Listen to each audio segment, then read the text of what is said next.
to begin with, I just want to acknowledge a donation from the National Honor Society. They are donating 5 picnic tables from their fundraisers they've done this year to replace ones that were in need of kind of a refresh. And because they are an internal club and organization in the school, it's not an external donation that has to be approved by the board, but just wanted to acknowledge that donation. It's valued at around $800, so really appreciate that donation. And Ms. Goodall is the sponsor for NHS.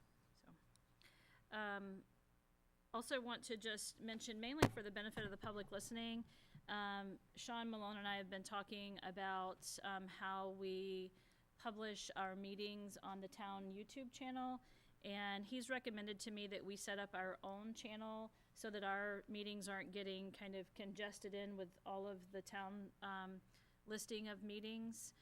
So he's going to generate that new channel, and we'll publish that on our website and correspondence going out on our social media.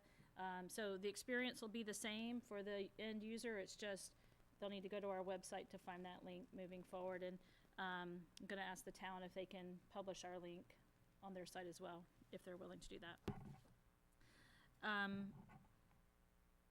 In your packet is a spring sports review from Mike Archer. He always does a really nice job of giving you a summary of the season we've just concluded. So he's done that for you again. So I just point that out, that is from Mike, and it's you know, a great celebration of many accomplishments over the spring season. As we've heard throughout, you know, their season, what great accomplishments they had. So that summary is there. We have 2 resignations that occurred today. I've notified you of both of them, but want to publicly acknowledge these individuals. Leah Tuffley has tendered her resignation effective later this summer. Leah's been with the district for 12 years in special services, so we appreciate her service to the district.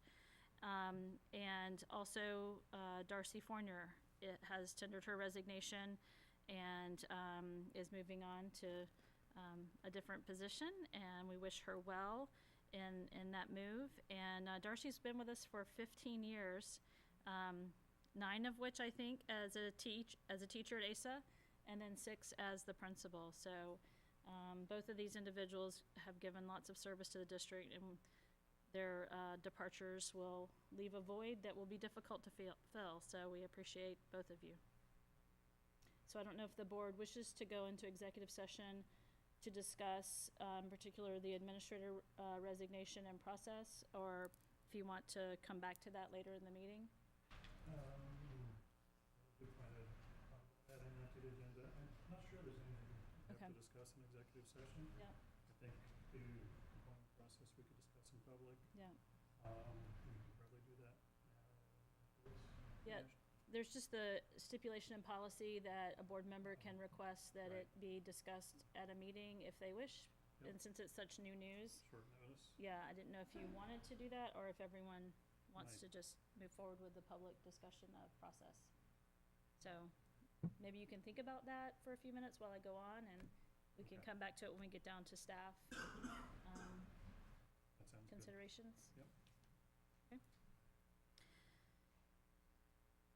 So, Sean, if you're listening, you can come on out now.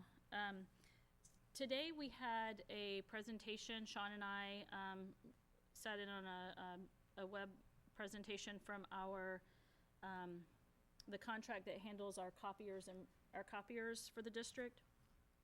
The company is SPC, and basically they're a they seek bids for you to get equipment, and they're kind of the negotiator for your contracts. And then when we have service, we're dealing with whatever company had the contract. So we've been in a contract with them for 4 years, heading into the 5th year next year. The equipment is really tired and having some real performance issues. We've talked about this with SPC, Snickers around the room, saying it in the softest manner. when we received the new contract back 4 years ago now, we received, I think, 11 11 machines, devices, yeah. most of which were refurbished Yeah. at the time. So they weren't new even at that time. So the lifespan of these machines has been stretched really at the 5th year of the contract. To add to this picture, 2 years ago, the superintendent signed an agreement with this company to have them go out to bid, to solicit bids over the next few years. And in this agreement, it kind of locked you in to not being able to go and solicit bids from other companies.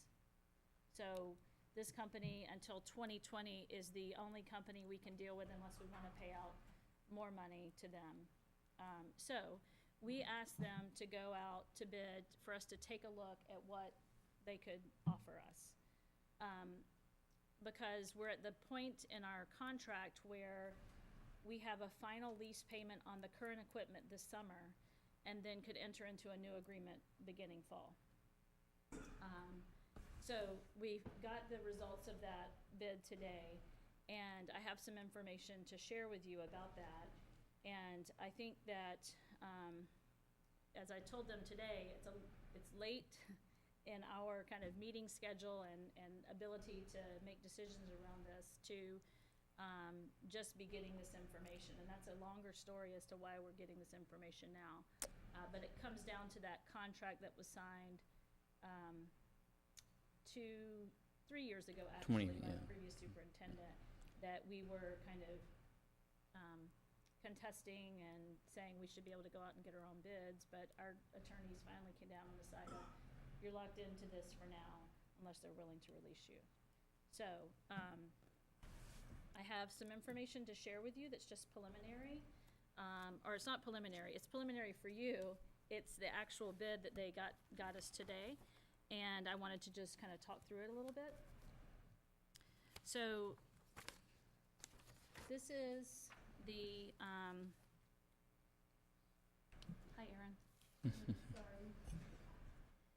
So what you see before you here is kind of a comparison of our present contract and what we have and what they are proposing.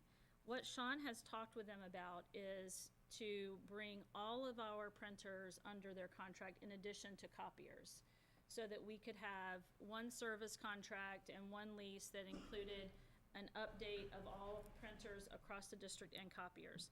So our previous contract with this group was for around, if you look at the second page this year, about just under $43,000. And that was for really a limited amount of equipment that we were paying for through them. Just copiers, like we have about 27 printers in the district in various offices, superintendent's office down at ASA, OHS, OMS. So 11 copiers basically were in this contract, which we're finishing up and can contemplate a new contract. When we look at what they're offering now, Sean has put in for 12 copiers compared to the 11 that we had in the last contract. And in addition to that, 4 color photocopiers and 15 printers. So a total of 29 units in this bid. And when you look at the comparison, the all-in cost of the low bid is, according to what they're saying here, about $10,000 less than what they're projecting we're spending now. In their present, if you look down under cost center and then the present column on this front page, they're presuming certain costs for our toner for our personally owned printers, the district-owned printers. We don't think that's quite accurate. We think the actual all-in cost is somewhere around $47,000 for us annually right now. So when you look at their bids, the lowest one is $40,264. The highest one's $41,000, and that includes all toner for all printers and all maintenance and all new equipment. Yeah. as opposed to refurbished equipment. The big piece that's kind of really been the catalyst for this is really the lost instructional time. I know the teachers here can really empathize, I hope, is that the current copiers, they jam, and then the current contract with Xerox gives them a gateway of up to 2 days of business service. We came back and said we want 4 hours or less because of all that lost instructional time, the jam paper. Because every time we print with the current contract, even if it gets jammed or if it's just a little email with a little watermark, we get charged the color price. And so we really kind of came into this thinking we need to really preserve the money and we have to really think more modern. Because like I said, I know the teachers here would agree with me that the copiers, especially the one that caught on fire this year. Yeah, see, they remember that. And like I said, in Orono Middle School, they currently had a copier printer that took them almost 4 or 5 business days to get fixed. And to me, that's not acceptable, especially in the technology world. And our admin assistants having to do a lot of certified tech work. Like we've had Kate and we've had Lori under things, using T15 screw bits that they probably should not be touching.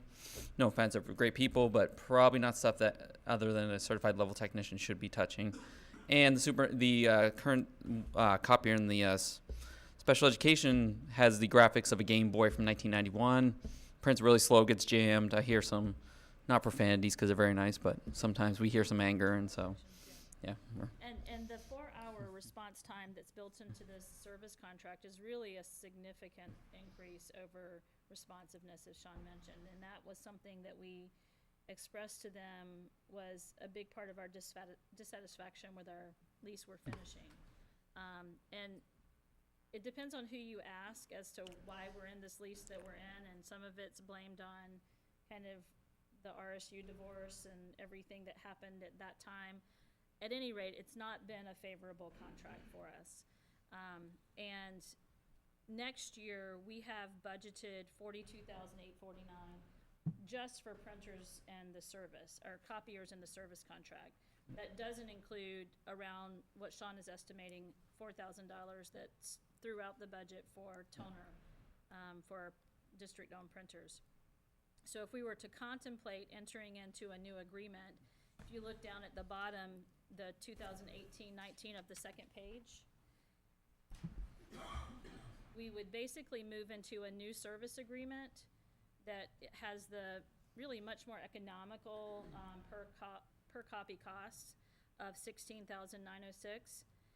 And for next year, we would pay our last payment on the current lease, which is the $21,329.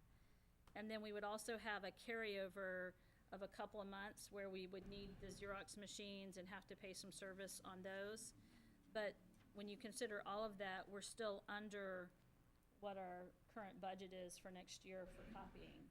So I don't see a downside to this at this point. If I felt like we could get through 2 years and go out beyond SPC to do more, gather more bids,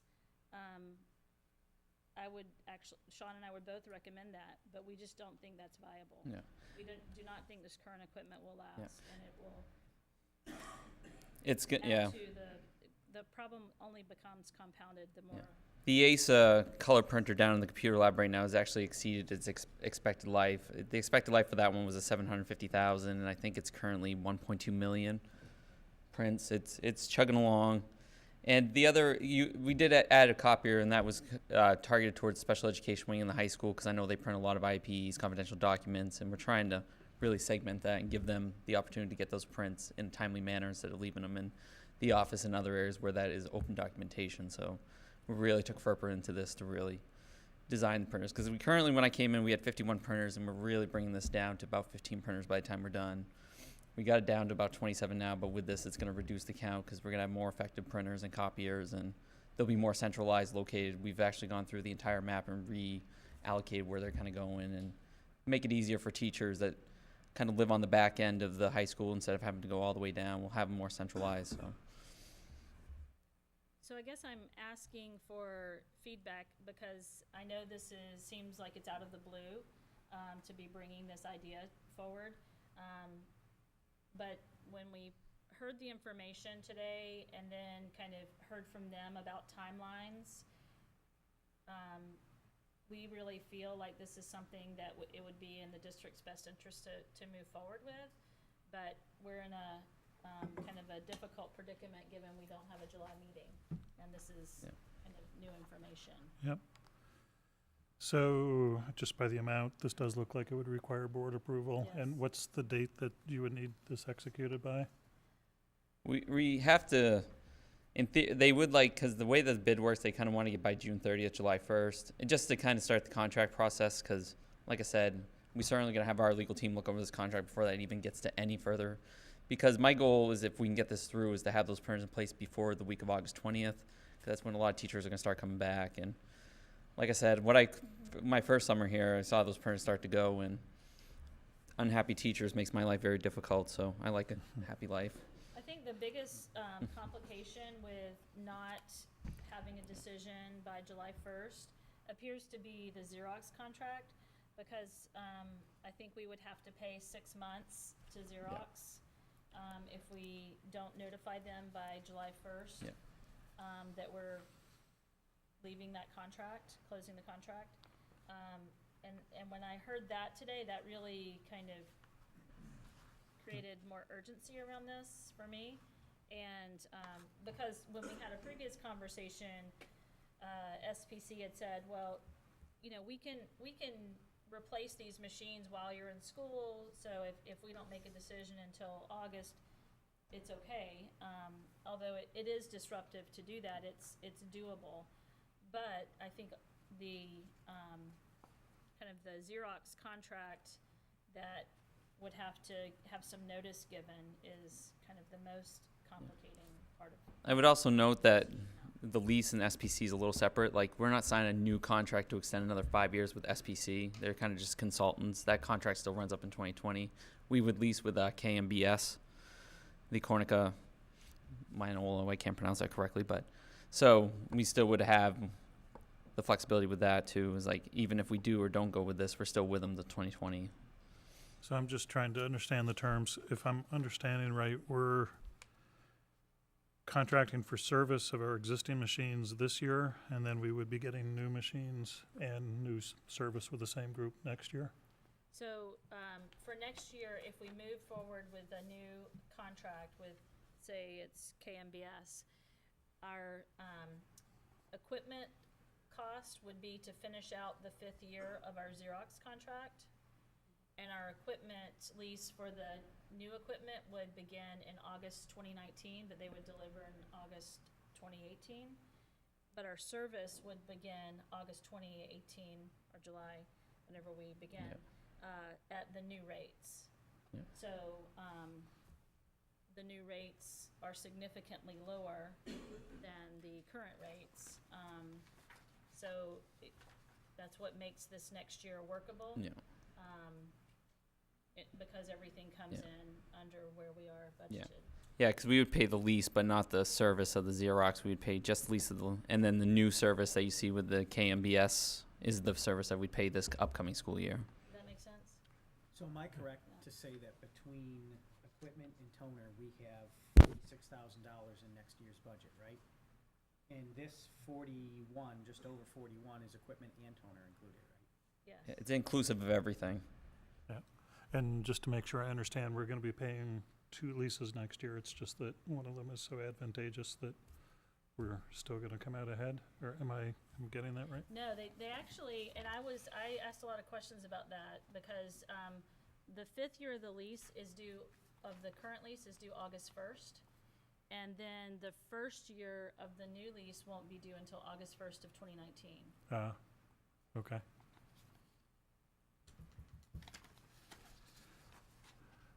I mean, to me, it seems like a no-brainer. What are other people thinking? Yeah, I mean, I used to go to ASA to unjam the machines like every day, just to sort of help out, because I'd want to copy something for PTO or something, and they would always be jammed, and I felt like we should just have someone every day unjamming these machines because no one could use them. And a bonus and- with this too that we were Right. able to include is the Google Print. We don't have to go through PDFs and all that. We'll do Google AirPrint. We'll do AirPrint by itself. We'll be able to set up some analytics to see who's actually starting to print what. So it gives us a better idea if we need to, over the years, say this print might be person way up too much, maybe too little. So it just gives us a better idea of how we're actually printing, because I think right now our estimate is about 2.6 million prints per per year, and so just to kind of give us more data on that would be, I think, helpful to all of us. So, do you need a motion from us, or what do you need? So to be able to move forward, I would need a motion. And just to kind of clarify something Sean mentioned about legal kind of review of this, there are two elements that I feel we would need to take to council to review. One is the initial kind of letter of agreement, and then secondly, it's the bond actually agreement that would be drawn up, since this is a municipal bond for the 5-year lease of the equipment. So, because when we talked with Drummond and Woodson, I don't know, several months ago about this consulting contract, they had some cautions for us as we thought about how to handle it, and I think it would be really important for them to review those documents to make sure that there's nothing in there that would negatively affect our flexibility moving forward. So the new company is called XPS, is that correct? It's, SPC is the consulting company. Yeah. Okay. But the company that is the low bid for actually providing the service is KMBS. KMBS is who we'd signed the contract with? That's right. Okay, so let me make a motion pretty specifically. So I would motion to authorize the superintendent to negotiate a contract with KMBS, and for the board chair, in his absence, the vice chair, to sign that contract if the terms are acceptable. Is there a second? I'll second. Is there any discussion? I just have a question. So we'd be on the hook with this new contract with KMBS, which is another 5-year contract, correct? But we're only have 2 years or 1 year left with SPC. Is that Correct. Well, SPC is the consultant. We have 1 year left with Xerox. What would happen is we pay the consultant. How they kind of bill is they bill for the They bill for the prints themselves. We pay them for the prints, and then we pay Xerox the lease, and then the lease for Xerox runs up at the end of next year, which would be if we were to, in theory, go beyond that. There's no warranty, no service, no guarantees. So if we were to finish Xerox contract for 1 more year and then want to go out to bid, independent of SPC, we would have to pay out the consulting contract, and that amount is about $10,000. Right, I understand that. So. I guess my question is when, I think this is fine, and I'm all in favor of doing this, but when our contract with SPC ends, is there anything that prevents us from trying to put this out to bid ourselves? I mean, do we need to renew with them? No, because once 2020 comes, if we decide we don't want to do that, but we get into like year 3 and 4 of this lease and we decide this is junk, the printers aren't working, copiers aren't working, we would have the right to kind of be independent and go out to bid ourselves. Okay. That's why we were trying to really finagle this, so that we were particular about not entering into a new contract with SPC, because when the contract in 2015 was signed, you were just halfway through the lease, and so we don't want to get into that. We want to make sure that the contracts and everything line up, and that we are very cognizant of our efforts moving forward. There's going to be nothing that's going to require us to enter into any kind of extension with SPC or an equivalent, even though we're still going to be locked into this. No, because they're just the consultants. What they do is they kind of bill the company, and then they get the cut from the company. Okay. So we directly deal with the company, and they and the company work out. But after the 2020, they fall off, and then we directly deal with KMBS ourselves. Okay. But that's one thing that I plan on having Drummond and Woodson really comb through the contracts to ensure. And I can tell you that if Sean and I are here, that we will not sign another agreement like that, because it just limited the scope of a bid. Yeah. And I just don't think that's in our best interest to do that. And I honestly think in this district we have intelligent enough people to know what a good quality copier and printer are, rather than them telling us what a good quality and printer are. But in fairness, I think this is a really good set of bids that they brought us. Yes. So if we have a more positive experience through this 5-year, I mean, after 5 years, we might go back to them and ask them to do a bid, as long as it doesn't lock us in. So maybe they'll change our minds about what they've offered. So. Well, hope for the best. And the lease or the agreement with KMBS is 5 years, is that what you said? Yeah. And is there any out partway through that, or are we locked in for 5 years? Sure, there's an out. Depends on how much you want to pay for after 1 year. After 1 year, and then we give a 30-day notice. Okay. So like in if we enter this, I think, It's a A very year. narrow window. yeah, so it would be 2019 and then 30 days And then from we're that. locked in for 4 more years? Yeah. Yep. Okay, But I think I think in the contract, it would be that after 1 year, anytime after that. oh, anytime It's not after. like 1 year, you have to do it 1 year after. I think you can do it after a year at any time as long as there's a 30-day notice. After a year with 30 days' notice. That seems pretty reasonable. All right, motion's on the table. Is there other discussion? All those in favor? Okay. Thank you. Thank you. Thank you, Sean. So the other items that I have are on the agenda here. The comprehensive needs assessment, we've talked about this a couple of different times. I sent you the almost finished draft of our work. There's just one little spot in section 6 where we have to add in some information. But this reflects kind of our thinking about a good starting point for us. It, as I've mentioned before, was very representative of kind of each school and key partners in each school as required by the new plan. And I think that we all feel that it pointed out some areas where we want to improve data collection and the way that we can go and examine certain data points. So you might see in there an asterisk in places where it says, data is currently not collected for this, but we have a plan moving forward, and that's what the state said to do. If you don't have the data, don't make it up. And so you see that several places, and that's actually in the context of a larger goal that we have as a district to have a data management system that allows for easier use of or easier data analysis on multiple fronts.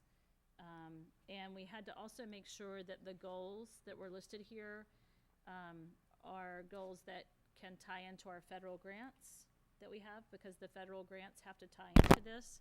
So that it will work for that as well. And so I present this to you tonight kind of to solicit any feedback that you have prior to our submission. It's due by July 1st.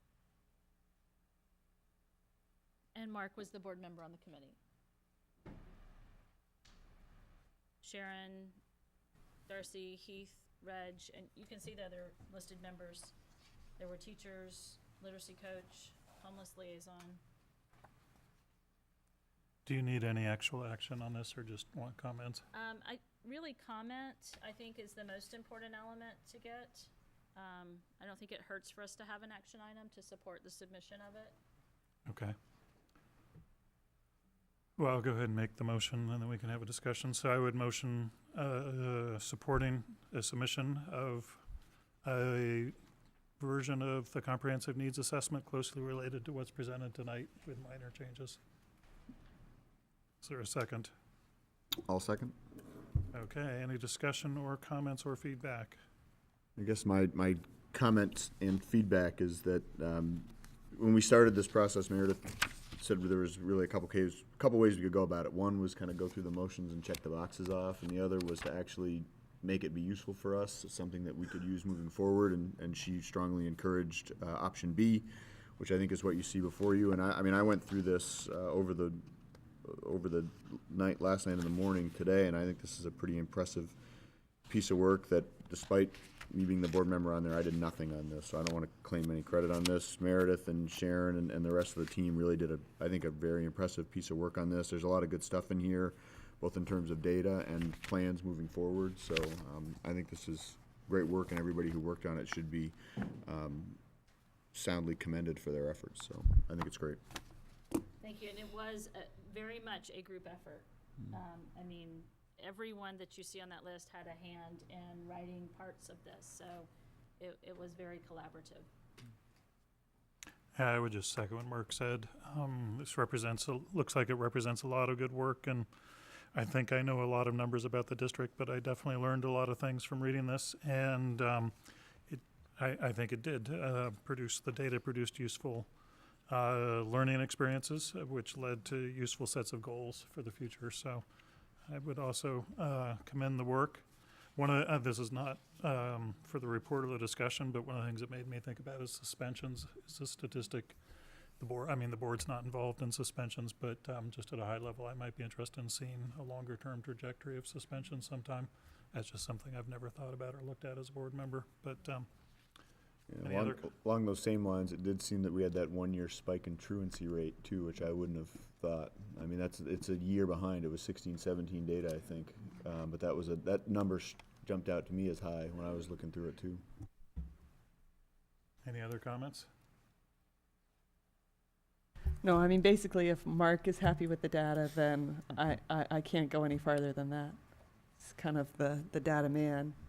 I think the whole document's impressive, but really there's a section in there on kind of like future plans and goals and what we're gonna do, and there's some really concrete steps there that I think will be highly beneficial. So, I mean, I think this is a perfect example of, it could have been just to check the boxes off, do what we need to do so we can submit this and qualify for whatever we needed to qualify for, and that's not what happened here. So I think that's a great thing.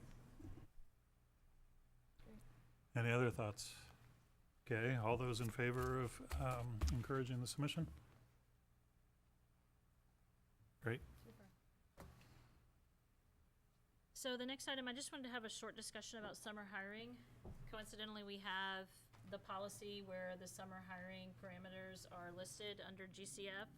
So if you want to reference that, in GCF, it outlines after the June meeting and 1 week prior to the meeting in August. There are 2 processes for hiring.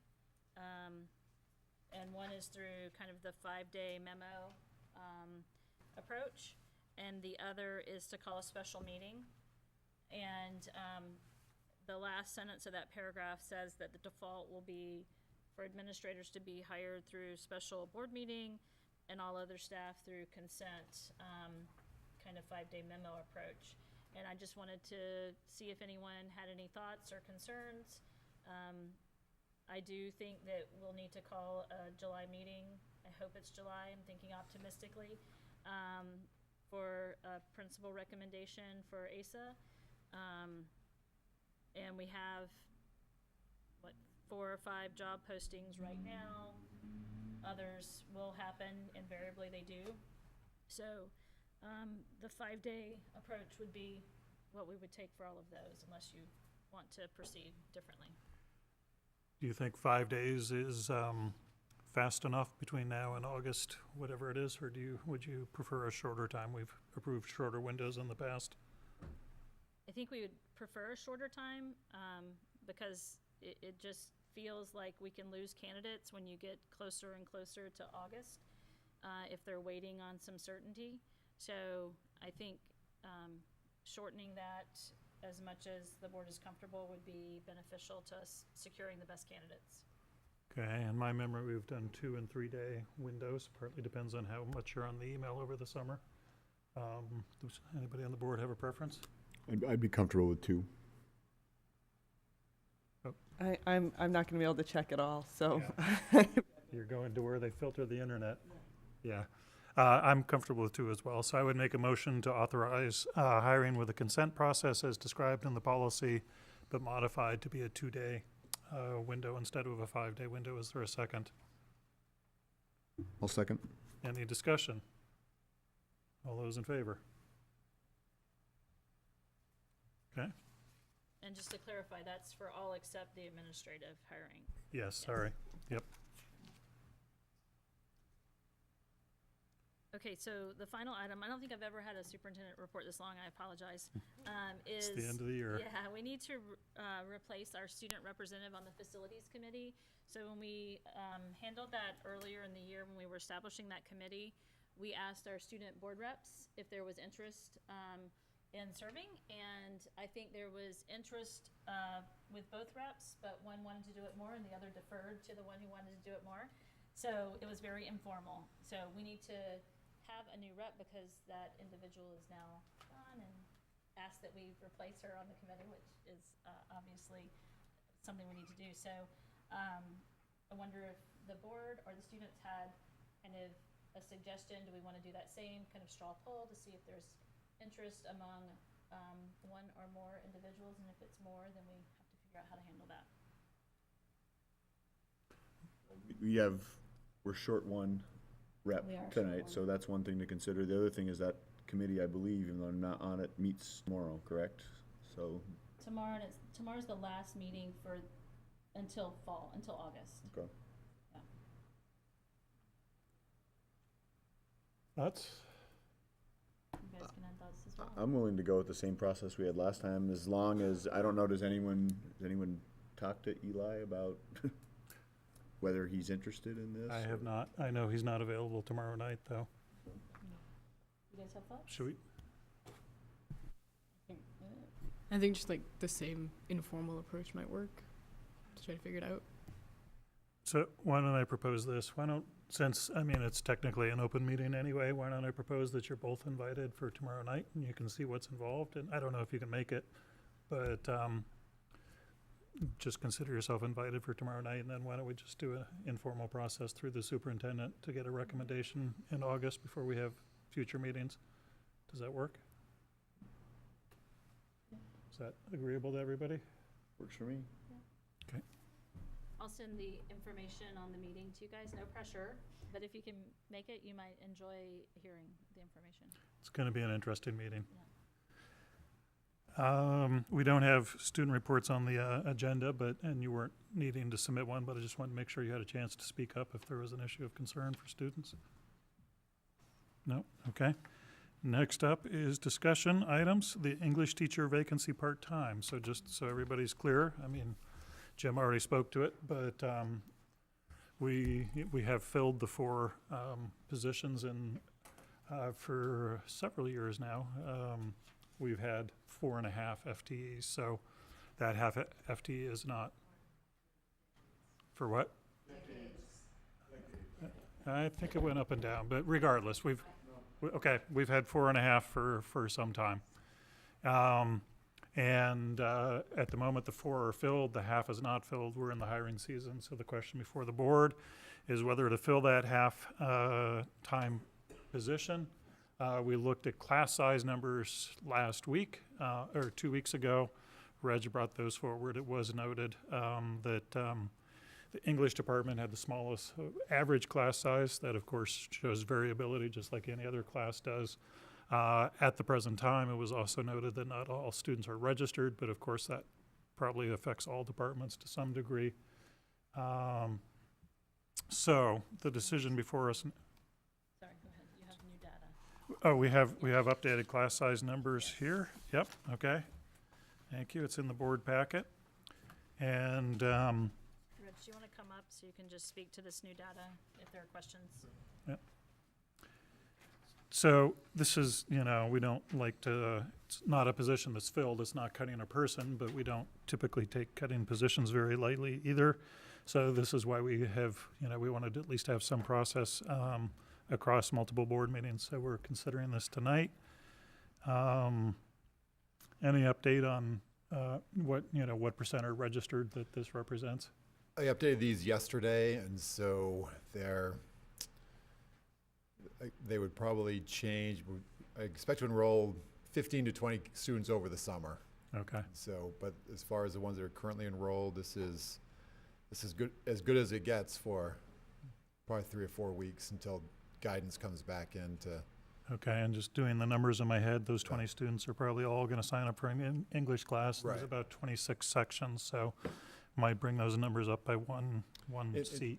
And also say they haven't yet gone through kind of a schedule each student's schedule to make sure they have signed up for an English, a math, a science.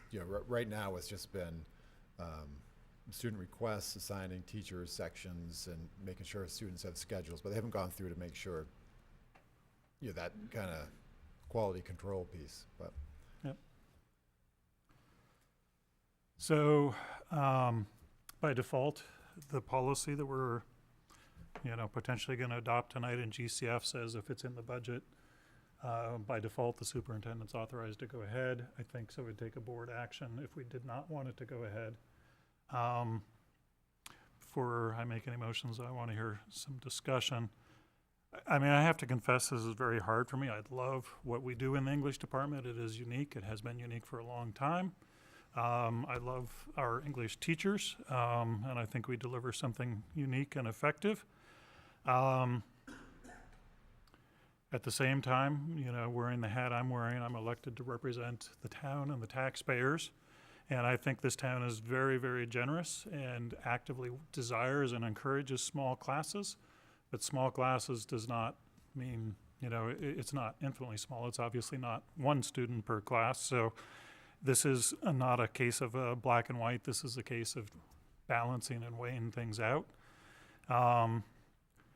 And I just have a very hard time. And, you know, the other piece of context is just that the budget climate is terrible. The state has pretty much decided that they don't believe income tax. Traditionally, things in the state are funded by a three-legged stool of income taxes, property taxes, and sales taxes. And for the last 5 years, this state has decided that sales tax can never ever go up for any reason whatsoever, and that income taxes have been actively cut. And that's put both towns and school boards in the position of either cutting services or raising taxes for years now. And in that context, I just, personally speaking for myself in good conscience, can't 11.2 students average per class, again, recognizing there's probably some classes in there with 25 students, and recognizing that if we fill this position, it's going to be much harder not. I personally cannot, in good conscience, given the fiscal challenges that this district faces, fill that seat right now to make the classes as small as they are. I love small classes, but they are quite small. And I've heard it mentioned this is going to hurt recruiting, but I think it's probably important to note that if class sizes in Orono going up from 11.2 to 12.5 is still going to look like probably the best deal out there for anybody who's actually paying attention to class sizes. So I'm personally going to probably suggest not adding that halftime position for this year. It's a 1 year at a time decision. As you may recall in the budget, we are taking out a much larger amount out of our savings account than we do in normal years. We have in other years, and if the state government does next year what they did this year, that number is not going to be, that amount is not going to be available again, and we're going to hit a bit of a cliff. And so it just seems highly prudent to me to leave this position sitting open for a year, possibly another year. There's a bubble of students who are going to hit in 2 years. So this is not prejudging the future, but for this year, which is what we're here to make a decision, that's my thoughts. Any other thoughts? I have a question, and I think my primary reservation around this is timing. And I asked Reg to see if he could think through to be able to share with you what the impact would be, because it's not just about if you reduce 3 sections fall and they each have 8 students. It's not just 24 kids' schedules that are impacted, because there are lots of other moving parts that have to react to that. So can you give us any kind of estimate as to the impact it would have? Yeah. I think the one that would be least disruptive to the master schedule, which would mean, taking the courses already assigned to this, new teacher, and then putting them into kind of replacing current teachers' schedules within, take that block 1 class and just replace it kind of block by block. Even that it's about 130 to 140 students would be affected by that. Some are just a reassigning of a teacher during that block. It'd still be English 9, would be this teacher instead of that teacher. And about 50 or 60 of those would mean they've would need brand new schedules. They've lost the English class that they've signed up for, which looks like it would be, one approach would be school days, world cinema, American cinema, women in literature, and Irish literature. And so they would lose those English classes and then probably have to kind of just completely redo their schedule to find others, and whether or not then they could get the maths they signed up for, the science, the social studies. But that would be the least disruptive to the overall master schedule that the others would be looking at. I've worked with the English department, looked at, well, what classes should we eliminate so that we can assign classes based on the teacher's strengths? And those would be 6 electives also, but poetry, women in lit, Asian literature, modern drama, school days. And so, and if we took that approach, I couldn't then see how many students that would be impacted. That would be an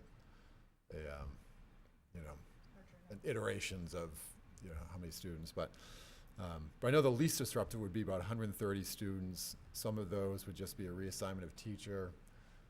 Others would be completely new schedules. I'm sorry to interrupt. Do you know, and what I've been trying to get at is, I know you said 130 to 140 disruptions. Yeah. But a simple disruption is a change of teacher. How many do you think is a disruption of the schedule altogether? Other than It's about 60 at this point. That would be hard to then fit those into the it's hard to do at this point. We've already the scheduler is run and maximize it maximizes the number of students to get the courses that they want and minimizes the conflicts. And if we run it again, it's gonna it'll be difficult to do at this point. The other question I had is, obviously the 2017, 2018 numbers are figured on 4.5 FTE.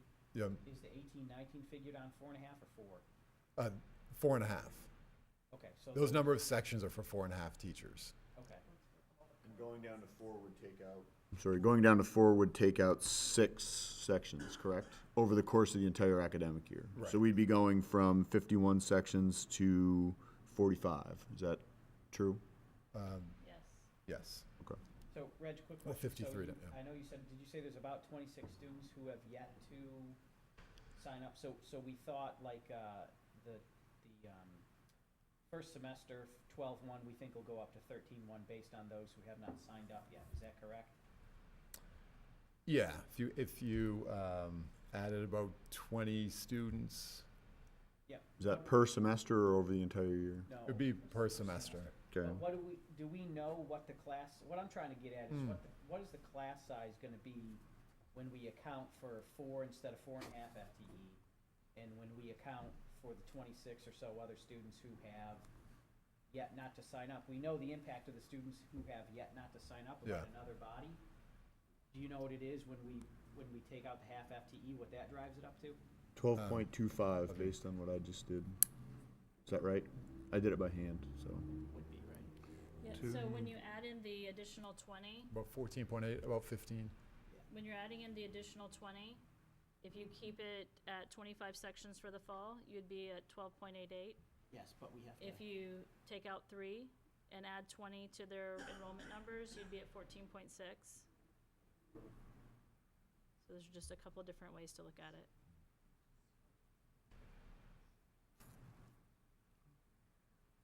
And to the extent we're comparing with other departments, Yeah, that's it what would be I'm doing right important now. not to do the 20 that get added in, right? Because they're going to add into all of them. So the 12.8 would be the most direct comparison Oh, I see what you're saying. across This departments. 20 or 26 applies to all departments. Right. We require 4 years of math, so they're all going into math. They may not all be going into art or world languages, but we require health every year. So, yeah, they're probably going to bump up all these numbers. So the 12.8 is probably the best comparison to other departments. The 14.6 is probably the best visualizing the number of students in a classroom next year. I get 13.7 when I do current number divided by 22 sections. Is that off? So, just throw that out. I added the whole thing, so Yeah, okay. 302, Differently. 290, and then 45, because we're going from 51 to 45. But So what are we looking at, 13 what? Fall would be 13.7 at current numbers if you reduce by 3 sections. Well, Brian's point was the 20 has to get added in there. comparing apples and apples on this chart.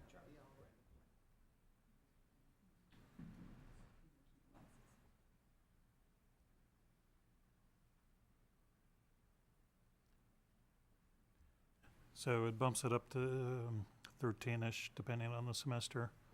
Still makes it no longer the small, well, it would make it no longer the smallest department in every case, but one of the smallest in terms of number of students per teacher. It would be comparable to social studies. Is the social studies based on 4 or 4.5? 3. Or 3, sorry, Yeah. instead of 3.5? Yeah. Yep.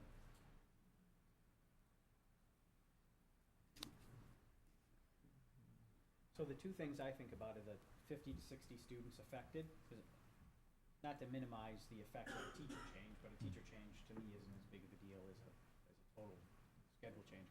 But then the counterbalance to that is, and we've had this discussion as well, it's much easier not to fill a position than it is a year later to cut a position. I hate to do that. That's kind of the balance for me.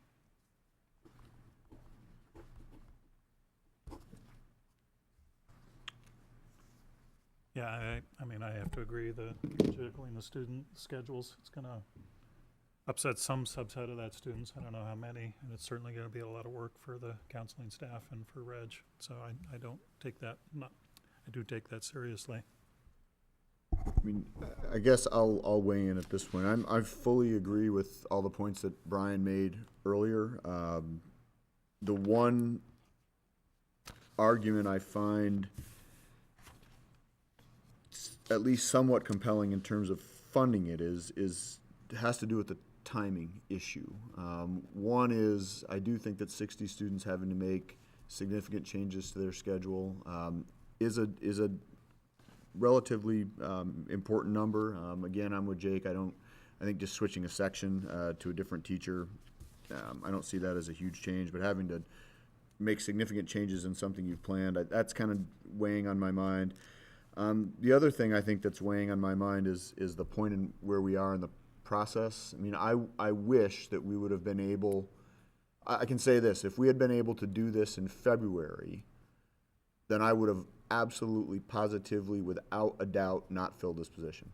Would not have been done, all right? And I wish that we would have been able to do it in February. We weren't, all right? It's now June. That is making me kind of, in some ways, at least think about funding it, but making it clear that it would be on a one-year basis, and that if the numbers in terms of student enrollment, both total enrollment at the high school and also average class size came in again the way they look right now, that next year in February that position would be the first thing that would go. Absolutely, positively, first thing. So I guess that's what I'm thinking about, even though I'm still leaning more towards not filling it. But if I were to fill it, if I were to be in favor of filling it, it would be with the condition that this is for this year based mostly on the timing and not wanting to disrupt both the student schedule and also faculty members' teaching plans, but also kind of giving kind of advance notice of you should start planning for next year with the understanding that this position probably is going to be gone unless there's some significant changes in terms of enrollment. So I guess that's where I am. Reg, I just have a question. So if these 50 or 60 students, we did have to redo their schedule, when would they find out about that, and how much time would that take you guys? The guidance office is going to go on, vacation after this week, and so they're wrapping up. I don't think they would get to this piece until they come back pretty much one day a week over the summer. Yeah. Not all, they try to coordinate it, but so probably not until, it's obviously going to be urgent, but it would be mid-August probably that we would send new schedules.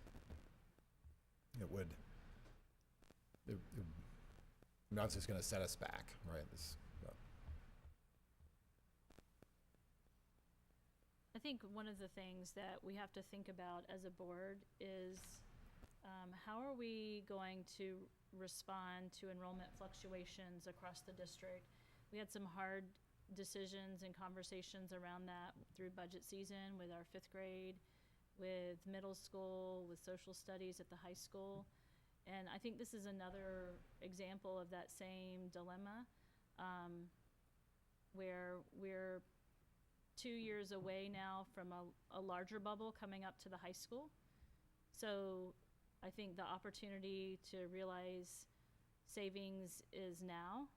I think in a couple of years, we have to be open every year to looking at shifts as we have these enrollment fluctuations, which sometimes are significant. If they're not as significant, we can ride through, but we have some pretty drastic ups and downs coming up through our younger grades, and I think that's kind of a bigger discussion that we have to address as a group.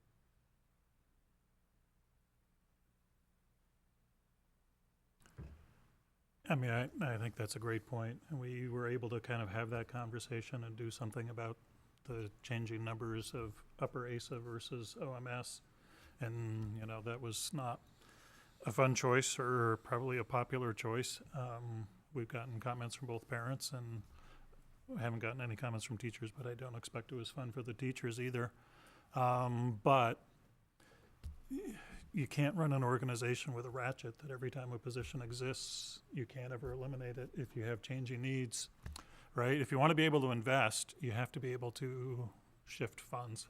And as Meredith kind of said, this is a shifting of fund through time rather than, it's pretty hard at the high school. You can't take a Spanish teacher and have them teach English, or maybe you could in a few cases, but you know, there's not that much shifting that you can do in that direction. So these kind of temporal shifts are things that we have to be able to do. I don't know how you,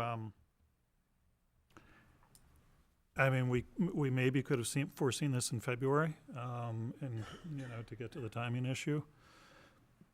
Certainly these basic numbers were probably, whether it's students hadn't tried to schedule, but we knew, and we didn't have the number of incoming freshmen because that half of that class comes from outside, but we probably could have guessed. The issue though is that at that time that seat was full, and we were all, you know, there was a good teacher who we didn't, you know, we wanted to keep in that position, and that's you know, I'm always going to stick with the principle that if we have good teachers, we don't want to cut those positions unless we're absolutely desperate.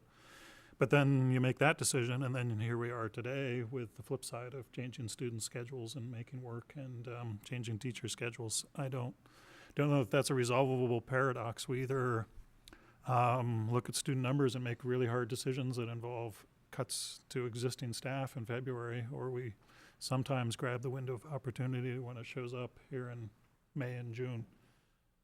So I don't. Or we just live with the ratchet world where once we have a certain number of teachers, that is set for stone until the students change so drastically we have to do something. Those are the only three options I can see. So I do think, as Meredith posed it, it's kind of a question for the board about how we want to deal with these issues going forward as well.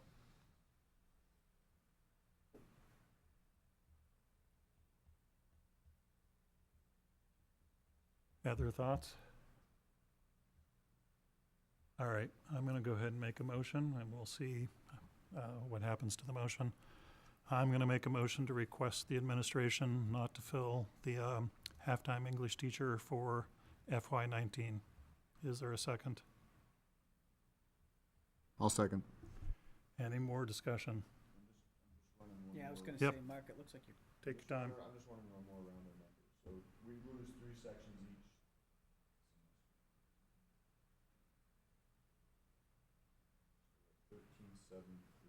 I have one more question for Reg while you're doing that. So the 50 or 60 students affected, or, you know, I know it was 130, but the 50 or 60 that will have to have their schedule changed, is that over both semesters, or is that all for this upcoming semester? Both semesters. Okay. Yeah. So would it would be 50 this time, or would it be like 30 Yeah, for what's the- this upcoming what's and the then breakdown? another 50-50 30? or? It's that number total over the two Two semesters. semesters, okay.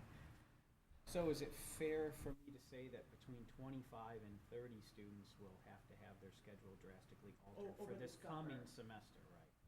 Oh, for the fall semester? And then in roughly another 25, 30, but not till the spring semester, so there'd be time in front of that. They wouldn't be blindsided.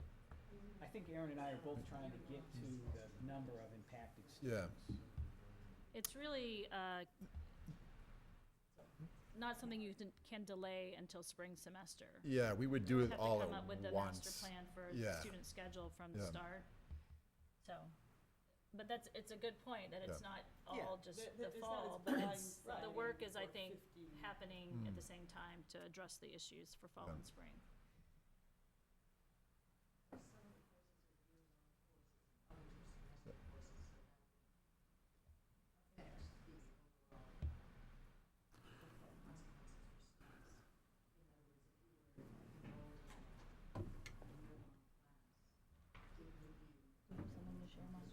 Yeah, when we get there. By the way, you're looking at numbers, not students, because you have different students one semester, different students another. So that 50 could be 50 totally different students. Throwing that out there. Yeah. Yeah, I mean, the only thing we know for sure is the number of impacted students is somewhere between 25 and 50, but if I had to guess, I think you're right, 30 is probably a good guess, that are going to see their fall schedule change, but also noting that the impact on the guidance office is going to be the complete Right impact. away, the 50, Yeah, or the 130. yeah, right. So eliminating 3 sections each semester, not adding the 20 students in because we're not adding them into math or anything else. So as apples to apples comparison as we can. Removing 3 sections from semester 1 would result in the average class size for English going from 12.1 to 13.7 students.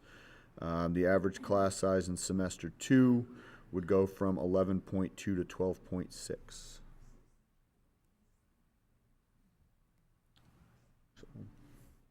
And that would still be, the 13.7 would be significantly lower than math and science. It would be higher than social studies by 4/10. That's in semester 1. Semester 2, it would be lower than math, science, and social studies by varying but still significant amounts for each of those 3. Other thoughts or questions? I have a question. Can I ask a question? Is that all right? Is that okay? Yeah, it's not the norm, but please go ahead. Okay. I'm just wondering, as a person who, taxpayer, didn't we decide this already in the budget? Like, didn't we make a budget and decide that there's 4.5 teachers that are gonna be in English? And now the board's gonna change that without input from the town? Or is this the input from the town? I guess I just don't understand the process of how it's happening. I mean, the town voted on a budget of 13 point, whatever it was, million. We never published at any point the number of teachers that exactly mapped into, and that does change. I mean, in the middle of last year, we added teachers because we had needs in certain areas. So I think when it's passed, it's understood that there's some flexibility in it. Yeah, I do think it's a valid point that it's not ideal timing, but as I said, unless we wanted to be cutting people who are currently employees, this is the only time we could have the conversation. So different people can have different. Is now vacant? The position is now vacant, so that's, if it wasn't, we wouldn't be having this conversation. I would not cut an existing employee after the budget vote. I would personally, barring extreme circumstances, I can't imagine I wouldn't do that. It's just because there was a retirement and a vacancy that this opportunity's come forward. But ultimately, the way I look at it is when the town votes, they don't look at the budget and anywhere near and I mean, that's a gross understatement, anywhere near the level of detail we look at it. Mostly the town, in my impression, is voting on whether they trust the process in the board or they don't trust the process in the board. So ultimately, it's a representative democracy, and I think the board has to take the hard decision one way or the other. Any other thoughts from the board, or are we ready for a vote? Can I ask one more question to Reg? Do you sort of foresee any student getting like truly screwed over by this, like something happening that they're not going to be able to recover, that's going to sort of slow down their? Well, you know, I mean, this is, It's a it would possibility. be a loss of, you know, the 5 or 6, just these electives that there's only one section of them. They're all singletons, and so so in that sense, they're losing that, you know, those to choose from. Did you say it was like, would it be catastrophic? Is it? Yeah, like that they would, because you have to have 4 Englishes. Would they not be able to get an English in, or they'd have to lose something that they need? No, I For- mean, we would make sure they got what they needed, for sure. But it is definitely a loss of, kind of, any way you look at some of these classes, they're just very unique, and they're, you know, it was a real loss to not be able to offer them. Reg, how many electives in English do we offer over the course of the school year? How many of these 51 sections here are electives? Do we know that? About 25? Yeah, So 25 or 30? yeah. And so getting rid of 6 brings that number down to 19 to 25, somewhere in that ballpark. Yeah. So they're still going to have students would still have a fairly large number of electives to choose from. Yes.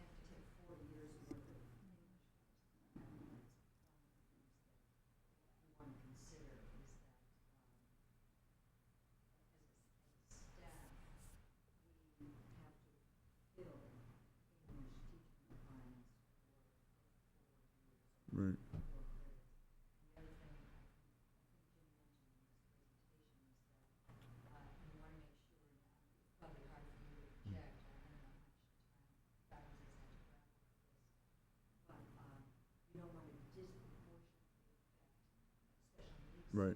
Right.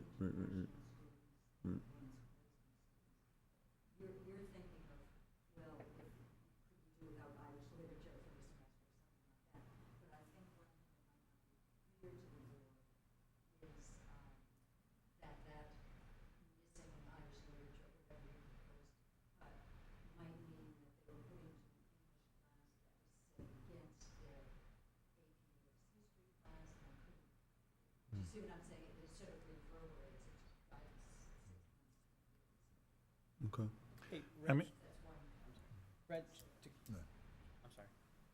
Reg, to carry Mark's thought process one step further, so 19 to 25 roughly electives available in the English department, how many, when you compare that to electives available in other departments, high, low, middle, what? English definitely has the most Well, I'm sorry. offerings, yeah. I'll clarify that. When, Yeah. when you compare it to other departments that the students are required to have 4 years of, how's that compare? Yeah. In math, And math Yeah. now. yeah. Yeah, I know. You know, English, social studies, and science are the 3 that have the most electives. English is definitely the most of those 3. I would say science and then social studies. So if we look at, let's just take social studies, for example, which I think would probably be, at least, and I could be wrong, but I would think that would be the closest comparison, recognizing that you only need 3 years rather than 4, but there's 36 sections listed for social studies. A department that we did remove a half-time position from during the budget process, so we've got 36 sections there. How many of those roughly would you say are electives in social studies? So that gets harder because some are full year classes, AP Hugo, AP World, AP Government, so there's probably 3. And then there's US History for all juniors, and AP US and pre-AP. I don't think we It's- can compare numbers of Yeah. electives because English really is structured so differently than our other departments, in that most departments have more of a core progression of courses. Yeah, so our English, a traditional high school English would be, there's an English 9, English 10, English 11, English 12, and then a handful of electives. Here, at Ornos, English 9 is required, a semester of expository writing for 10th graders, and then after that, after that semester of 10th grade, they choose their course.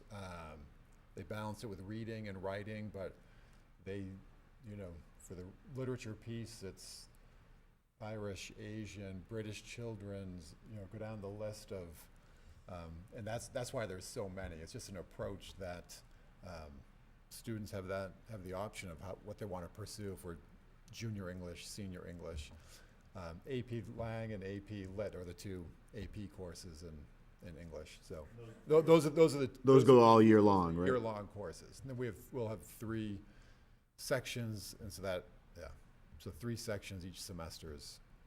It's just, I mean, it's a very non-traditional model. It's not the 9, 10, 11, 12 progression, and it's one of the wonderful things about the English department. And on a certain level, I mean, somebody mentioned prep times. That's on a certain level, the teachers themselves have committed themselves to this because they have more prep times because they don't teach 3 sections of English 12. They teach Irish Lit and Women's Lit, and so they're putting their time where their mouth is about this and believing that it's important. And I also think it's important. Since the 1960s, it's a totally different model. I don't want to put the students on the spot, but I want to make sure that they have a chance to say anything if they want to say anything about this. But you can say no. And I think that just the way that the English classes are structured at Orono, I personally was able to change my schedule. Instead of having a traditional 2 semesters of English each year, last semester I took 5 semesters of English so I could fit UDC in my schedule without missing out on AP US history or chemistry or anything like that. So because I was able to change the way that I did them with all the electives, I was able to fit in the other classes that I wanted to. As someone who received their schedule and had 3 classes in it when I first received it, I think it can be kind of hard to have classes removed that you might have wanted to take or that could have only fit your schedule because other classes that you're required to take or that you need for credits take up that space. So it can be also hard for students to have a schedule that's already been made for them and they think they're going to go in the first day of school with, and then they get there and realize that they have to change it all or some of it because a class is no longer available for them. Thanks. So, I mean, I don't want to force the board to stop discussing, but we have a long meeting. I think unless there's information that we're missing, we should just take a decision. Do you, for my benefit, could you restate the motion? The motion was to request the administration not to fill the halftime English position for the coming year. So a yes vote would be to not fill the position. All right, last. One more question, and then I'm ready to vote. We've got this unique model that's been in place since the 1960s. As an outsider looking in, it would seem to me that removing, at least until numbers go back up, this halftime position, eliminating 6 sections, presents a difficulty to that model, but in no way prevents it from operating, that the model will still be able to work. But that's my assessment. Would you say that that's accurate? No, I mean, I think just when we take away any of these electives, it's going to have a negative impact on the English program. I mean, No, I understand that, and I It's agree still with that, but that's not the question I ninth grade, asked. X-pos, Yeah. and then a bunch of electives, Yeah. right? That Right. basic model exists. The model can still go forward, it's just with less choice. I mean, again, that's what it seems to me. I mean, I know it's negative, I'm not disputing that. I think everybody here agrees with that, and I think everybody here recognizes that and think that it then doesn't like that. But the model, the approach is not fundamentally threatened by this based on what I'm hearing here. But I guess that's what I'm asking. No, I mean, I'm the type of guy, we can make anything happen, right? You could give me and we can make, but so could we proceed? Yes, yeah, we could absolutely work it, but I hope we don't. Right. No, I know you don't like it, and I know you don't want it. I just want to make sure that my assessment that this will still, we can still do it the way we've done it. It's just gonna be a little bit less choice, and a little bit less maybe flexibility, than we've had in the past, but we'll still be able to take the same fundamental approach. It'll be less. Okay, thank you. Mark, can I make one suggestion here? I think this kind of discussion should have been had probably 2 months ago, month and a half ago. But we're here tonight, you gotta face it, the decision that you make is on your own. But I just wanna reemphasize here. We have a product at this high school. We're gonna put a dent in. The dent that we put in is such a recruiting tool. From the parents and guardians who come into Orono High School and say, what do you guys offer? The writing program, the critical thinking skills that this school offers, I've been here 18 years. It's special. How much of a risk do we want to take to lose $30,000 for a half-time teacher? That's the decision you guys have to make. But I just want to go on record here. We're going to put a dent in a program that is a supreme product. How much of a dent is it going to cost us? That remains to be seen. But I know from these people behind me, when we meet with parents and guardians, how much they appreciate this product, where our kids go, where we hear from our students who go off to Stanfords and the Harvards and everywhere else, how well these students can write, read, and critical think. It's something that you probably don't see, but we hear it. So whatever decision you make tonight, that's the one you're going to have to live with, and as Red says, we're going to have to adjust with. Okay? $13.5 million budget, we're talking $30,000.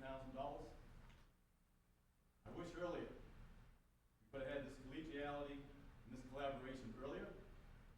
We could talk to you face to face. We have 12.1 teachers per student average in the state.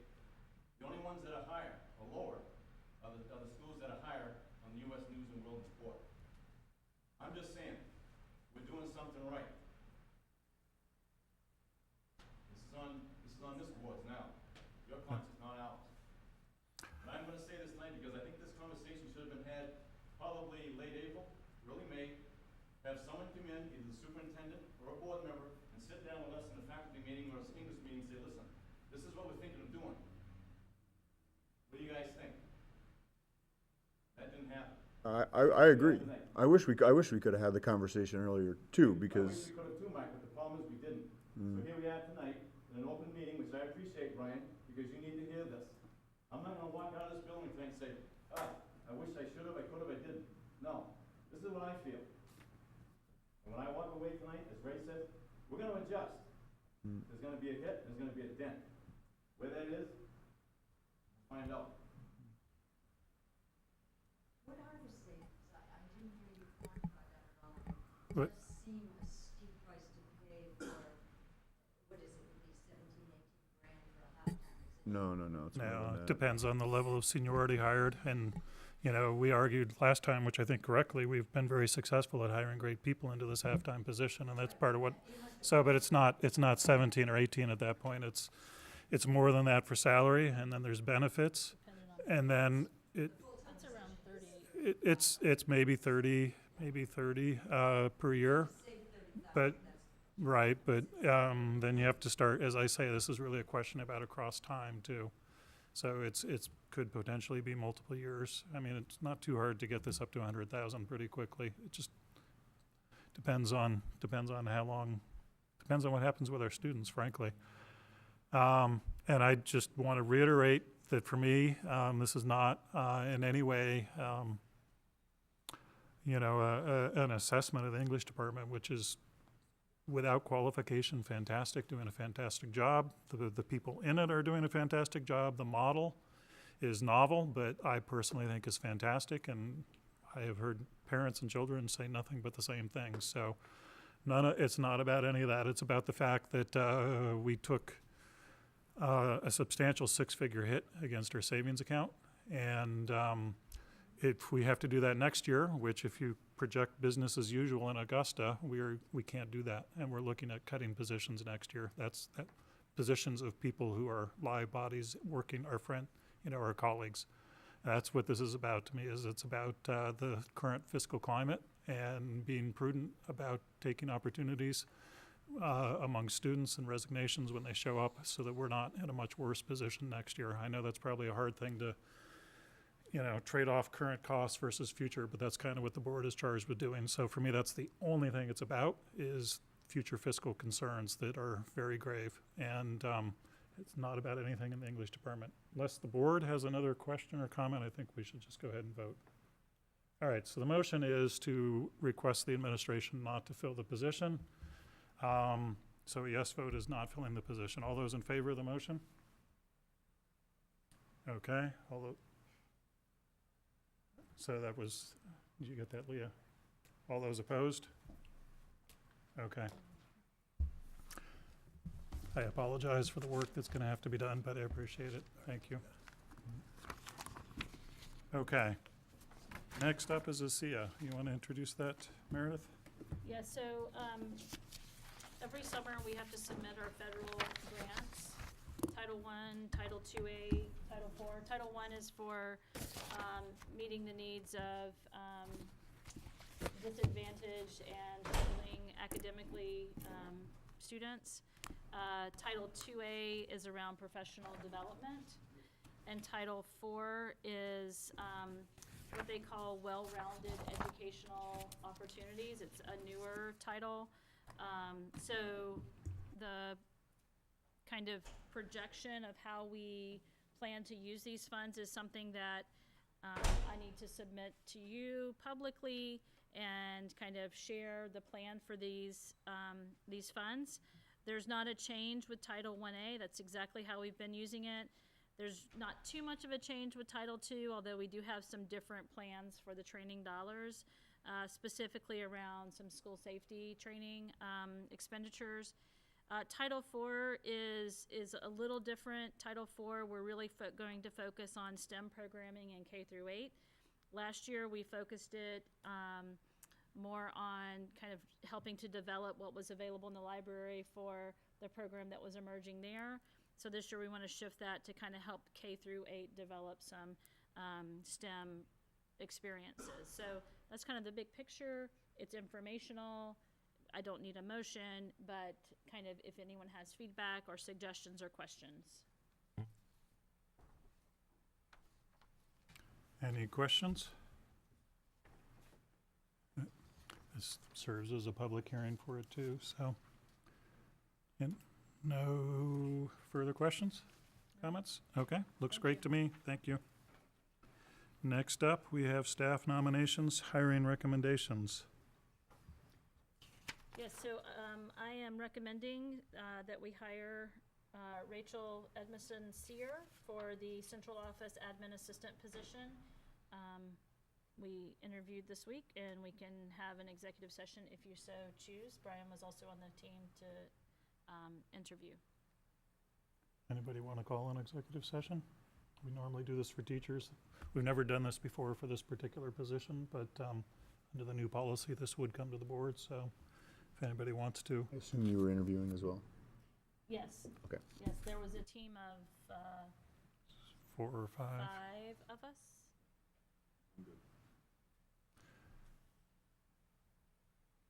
Okay, nobody wants an executive session? Happy to have one. All right. So I would make a motion to authorize the hire of Rachel Edmiston-Steer as the central office administrative assistant. Is there a second? I'll second. Any discussion? All those in favor? Okay. Co-curricular nominations. We normally read the slate, but it's a very long slate. We only, was there a copy for Alan, or does Alan want a copy of the slate? I can summarize. It's Okay. all of the high school fall athletic stipends, and also all of the middle school stipends for the whole year that are known at this point. And And the scanning. rest are gonna come in August.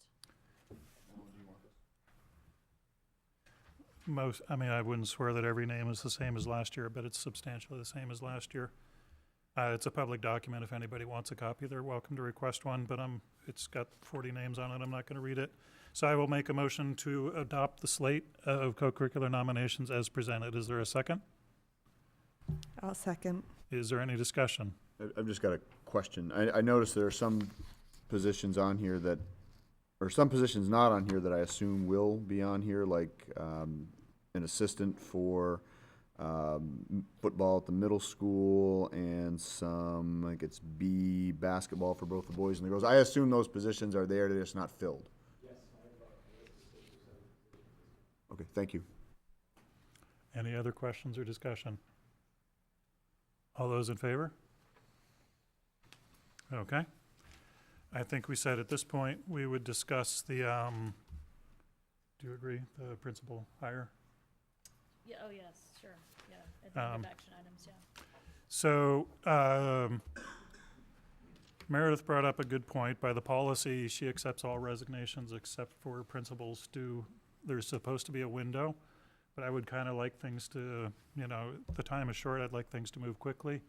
So I think I am going to propose a quick executive session in case anybody has a question about the resignation so that we can go ahead and move on as if the resignation has happened. Is that, so motion to go into executive session under 14056A, employment of personnel. Is there a second?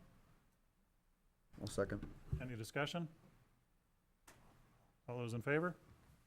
Okay, You want Darcy? sure.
So, moving forward, we should, I mean, the policy hasn't really changed in this area. We have policy GCFBR, which describes hiring of administrators, which this would be. It's a fairly, as defined, it's a fairly involved process. It's got 10 to 15 people. It's got 3 teachers, 2 board members, other administrators. The superintendent obviously is the search leader, 1 parent. So I think the question before the board is, but this policy always has a loophole to modify things. I think the question is just what instructions we want to give Meredith about going forward with the replacement other than ASAP, which I think is obvious. I know that we no longer formally accept resignations, but I do just want to take the opportunity while we're discussing this to thank Darcy for not only her 6 great years as principal, but also her additional 9 years prior to that on the faculty at ASA.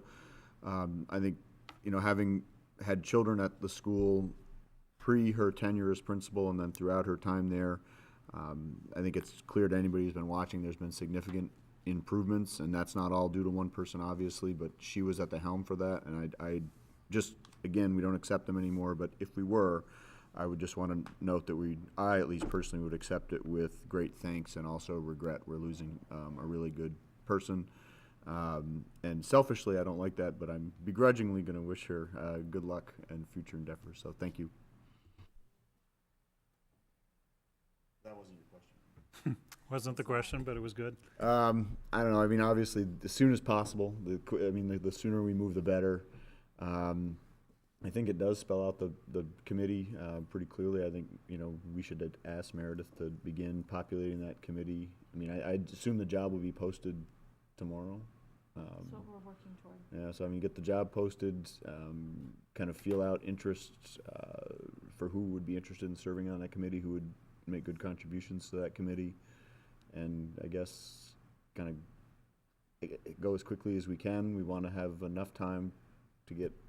We don't want to squeeze anybody on time, but we do want to move pretty quickly. So, I guess one question I have for Meredith is, it's always an option to look for a permanent hire or an interim. My thought is we're probably not so late in the summer that we need to think interim right now. We can think permanent, but what's your thought on that?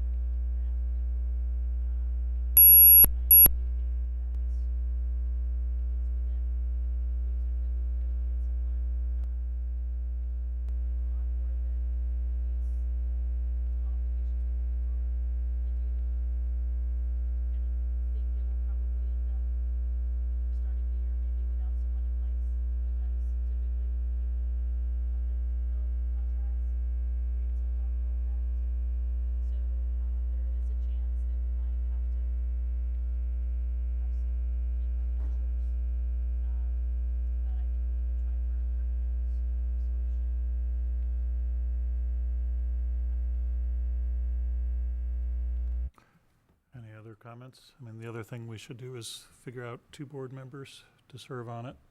That technically is the board's decision rather than the superintendent's, although obviously we want to work with superintendent.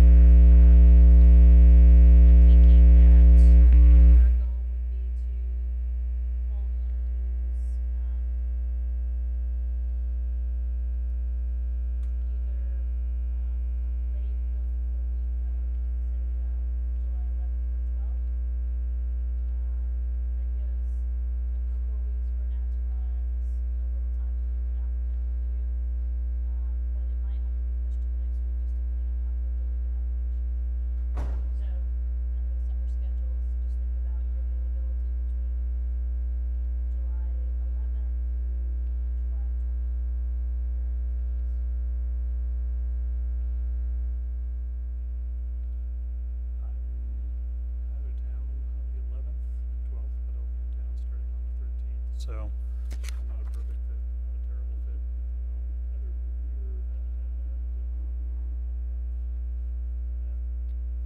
I will be here that entire period and would be willing and able to serve on that committee. But if there are others who want to do so, I'm also willing to defer. But I'm happy to defer to you, assuming, Brian, that you're going to do again, I'm totally happy to defer. I'm happy to do it. I know Aaron can't do it, so Right, there's it's down to the three of us. there's and essentially three of us who can. I So. think we're all pretty flexible, so.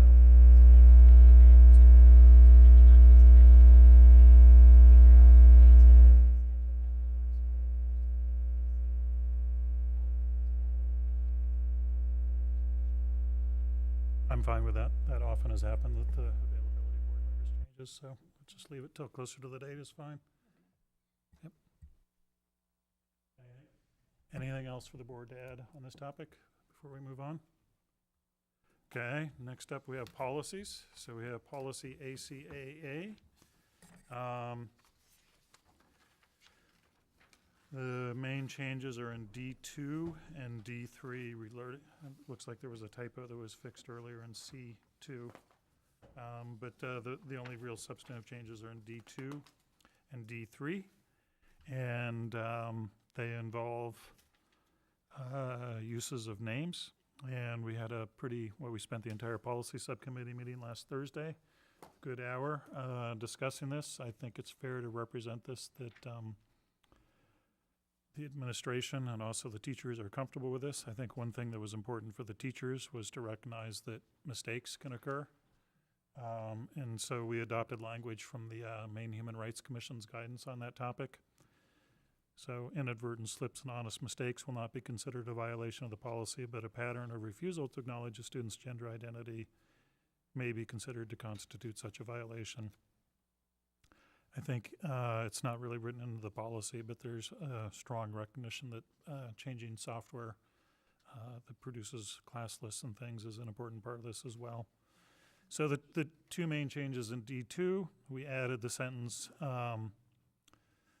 that instead it replaces the crossed out sentence that basically says when we're required by law to use the legal name, we will continue to do so, and gives the three examples currently in the law, which are standardized tests, official transcripts, or official reports by the district to a government agency. And then the other part is just adding on a list of things where we know we're not currently required by law: class rolls, yearbooks, grade reports, directory listings, et cetera, et cetera, et cetera. And then we did the other changes we changed a should to a must in two places. So those are the changes. I would make, we'll have discussion obviously, but to get the discussion on the table, I'll make a motion to adopt the policy as amended. These are just changes, so we don't need a second read.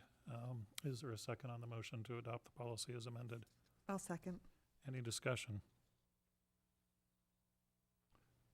Is there a plan in place at all to change how our software looks at things, or is that something in the future? I know that's not about this policy, but.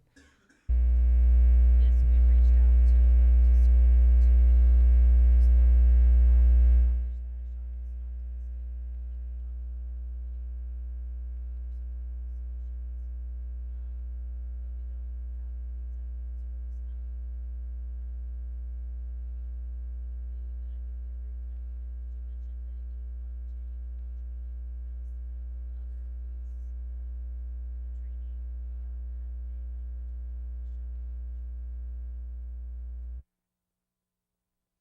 Any other questions or discussion? Okay, all those in favor? All right. Next up, we have the suite of GCF policies. This is a second read. Can I just mention something about that last policy before we move on? Just to kind of follow up on the questions that we had raised on this topic. Another recommendation from Drummond and Woodson, and it's not in policy, but it's something that we talked about at policy committee, was the development of a couple of accompanying documents to support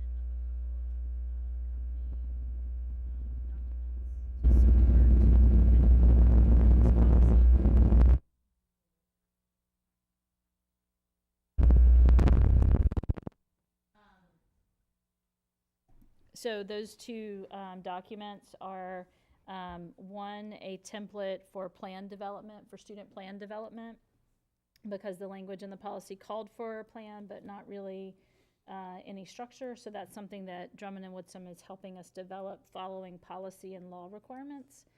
And secondly,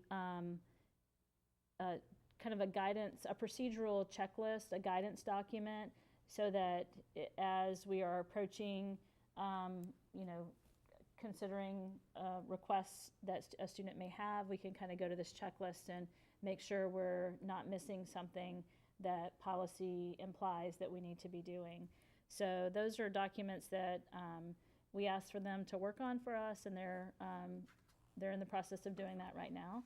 And I think that those are great documents for us to kind of use going forward, to help give just guidance to everyone through this, because as we talked about, it's you know, it's not a linear path with every student that wants to have a plan developed. So some guidance is helpful, and I think that that's something that I just wanted publicly to be able to express. We discussed it at the policy committee meeting, but it's important to acknowledge that that's a part of our plan as well.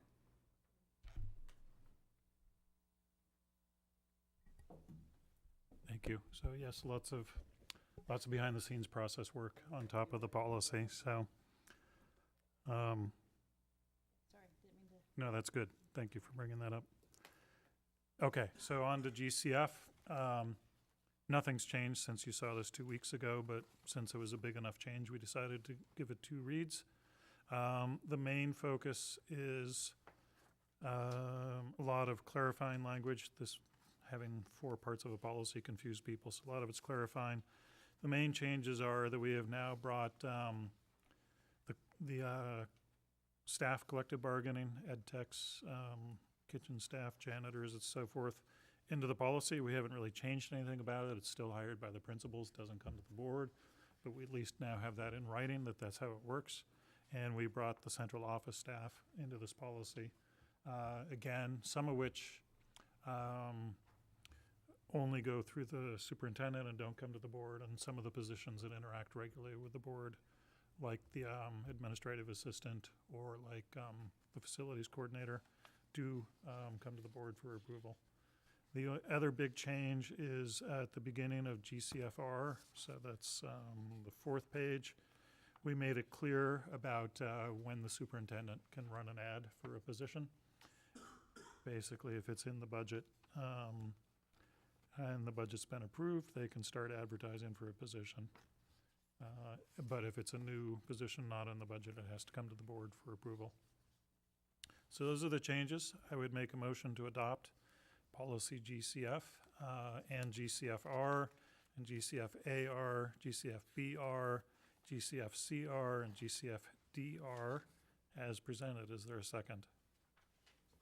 I'll second. Any discussion? No real discussion. Just an editing cleanup in GCFAR. We've got, seems like an extraneous 5 and 6 that we probably want to Oh, yes. axe. Otherwise, I'm good. Any other comments or suggestions? Okay, all those in favor? All right. Next up, lunch prices. You have a proposal from our food service director, Ben Jacobson, in here. The net is a 10-cent increase, which is leaves us quite comparable to other towns in the area. Our increases are capped by state law, so if we don't increase this year, it's not like we could double the increase next year.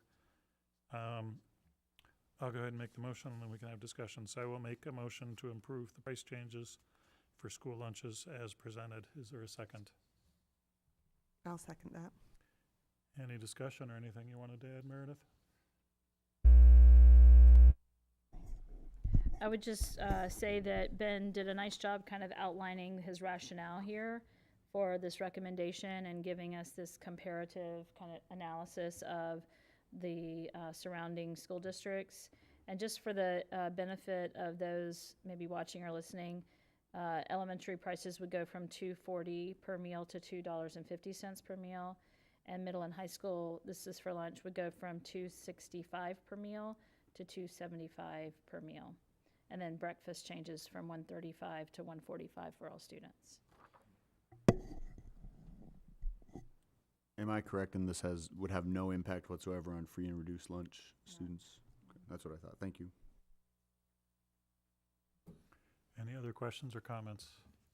I'm just interested in this last number where we're actually decreasing the price of like an adult breakfast. Is there a reasoning behind that? Well, the adult meal at $5.85 is cost prohibitive, and I think adults are not eating, and I think it would help our lunch program revenue if we lowered that a bit, but still be at a price point where we can make a little bit of profit. So it was kind of an odd thing that Ben discovered this year, and he wasn't really sure why it was set that way, but I think it will be will promote more adults eating lunch it's lunch prices. I know it looks like it might be breakfast, but it's lunch.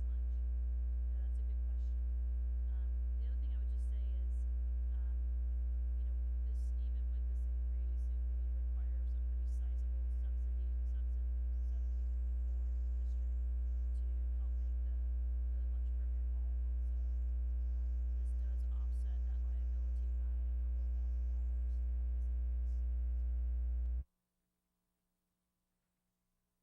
of $1,000 to have this increase. Seeing no other discussion, all those in favor of the change? Okay. Next up are goals. So I'll just note it's 8 o'clock. We traditionally release our student reps at 8 o'clock. However, it's summertime, and I do think I would love to get your input on the next topic. So it's entirely your call. Stand up and walk away when you feel like we're wasting your time, but maybe, and to the extent, but I'd love to get your input. So by policy, the board adopts goals for each year. There's various opinions about the degree of awareness of those goals, but we're trying to be consistent in adopting them every June and communicating them. And they do end up driving board discussions. So, for example, we typically have some extra bandwidth in the fall compared to the spring with the budget season, and we have workshops and so forth around goals. So we had a workshop 2 weeks ago, last board meeting, and we did some brainstorming. We had some thought questions about how we do for student growth and achievement and strengths and weaknesses in the district and changing climate in the district. And this is kind of the starting list. This was not intended to be the final list. Personally, I think we could maybe still combine a few of these or add or drop one or two of these, but this is just capturing the list that came out of the brainstorming. These are for sure board goals in the sense that the board is responsible for them. Some of them, fiscal sustainability is really primarily a board goal, and administrative team goal, and some of these other things are goals across the district. So with that, I would open it up to feedback about, and the goal would be to edit these and then adopt a final set of goals tonight. So I'd open it up to feedback on the goals.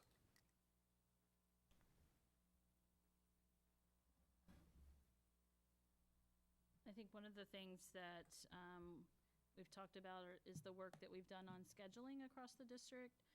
I think we've made some good progress. It's certainly not something we feel is done and we can check off the box and move on, but I'm not sure in terms of a board kind of macro goal that it's, I guess I would be curious to know where the board wants us to kind of focus energies there if we want to leave that in the realm of a board priority.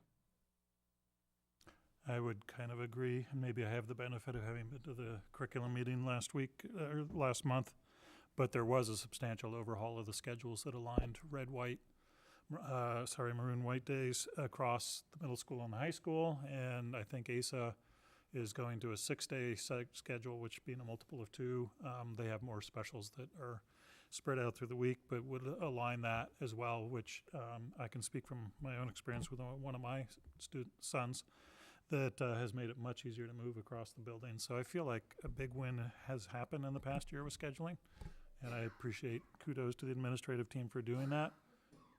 My mind, the one remaining goal would be to think about aligning with the university to make it easier to take classes, but I'm not sure that that's, for me personally, the priority for the coming year. So I personally would propose maybe dropping scheduling as a priority for the year.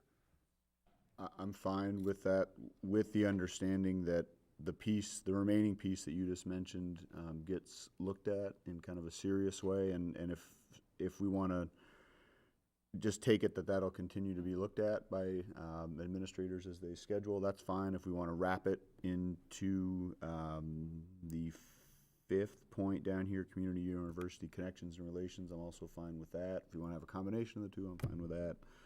But I do think that's the one remaining piece that we need to tackle. And that one's probably going to be harder because we're not solely obviously in control of that. You know, trying to line up schedules up and down the hill, that's all us.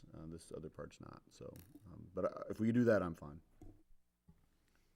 Yeah, I think scheduling needs to be sort of more of a long-term goal of adding that other piece. I think we need to see how this, the changes we have made work for a little while, and then try to keep working towards the university connection, though.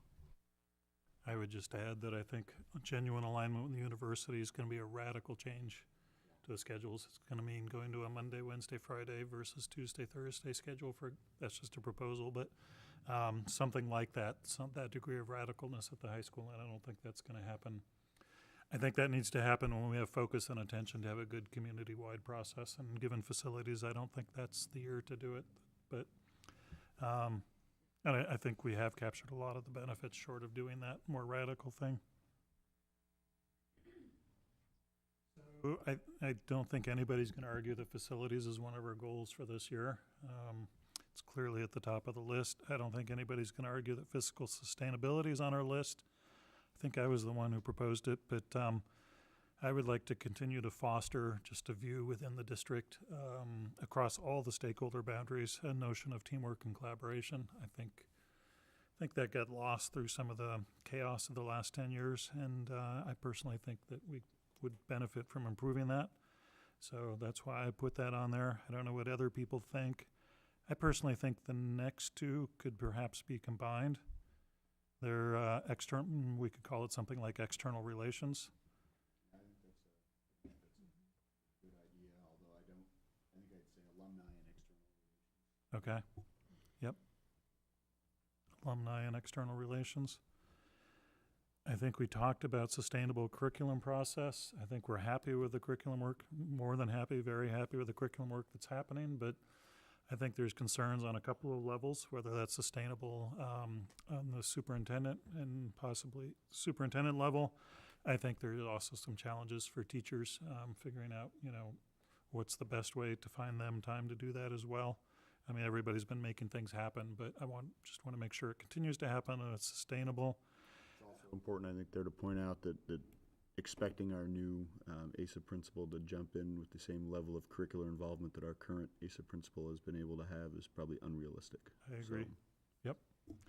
And I also think the curriculum committee, which has been fantastic and which we started 2 years ago and is doing everything we wanted to do, is still a work in progress in terms of figuring out exactly what needs to come there and what doesn't need to come there. So I would suggest that stay. Continuing to hire excellent teachers. I think that's one we should think about. That's obviously a goal every year.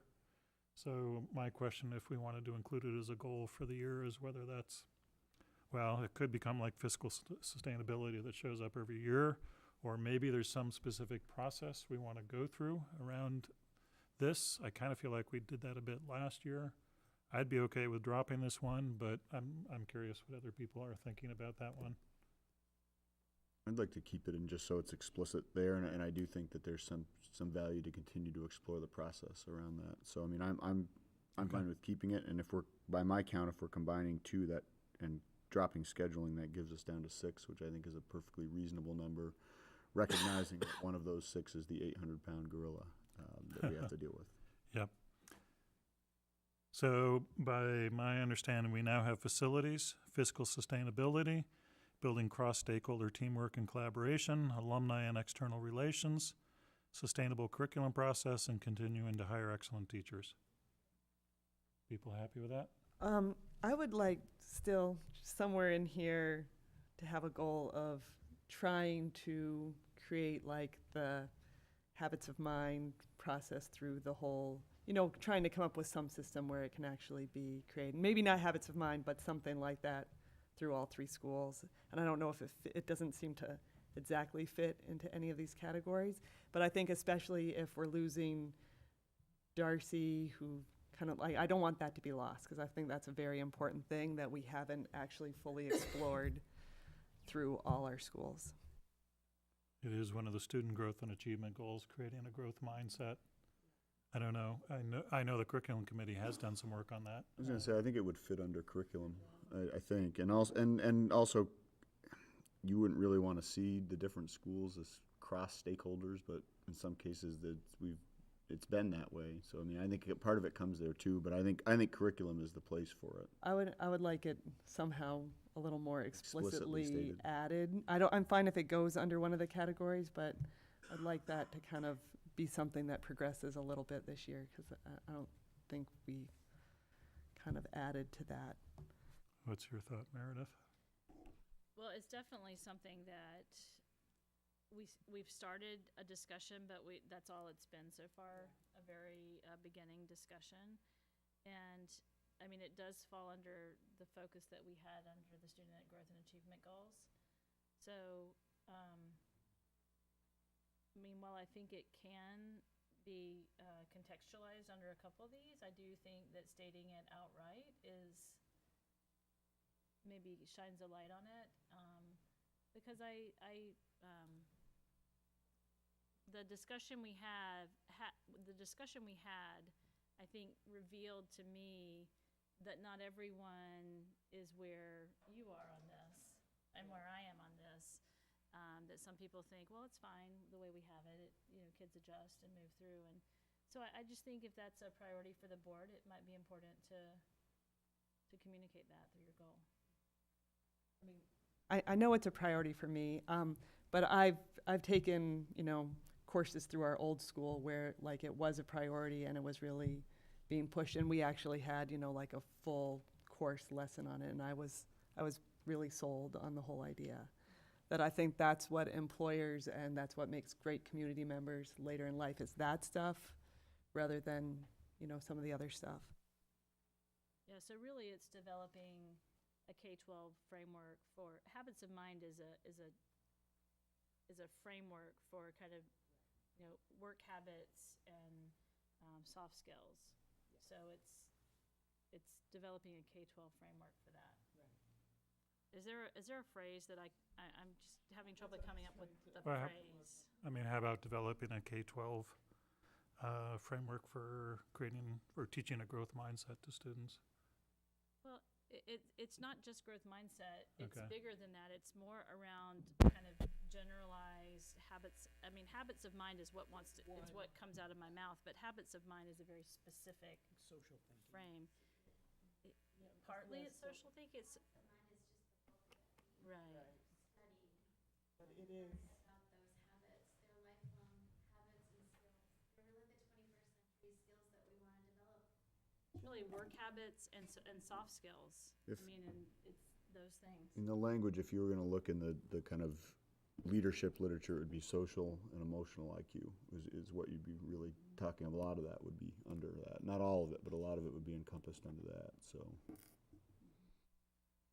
Although that misses work habits.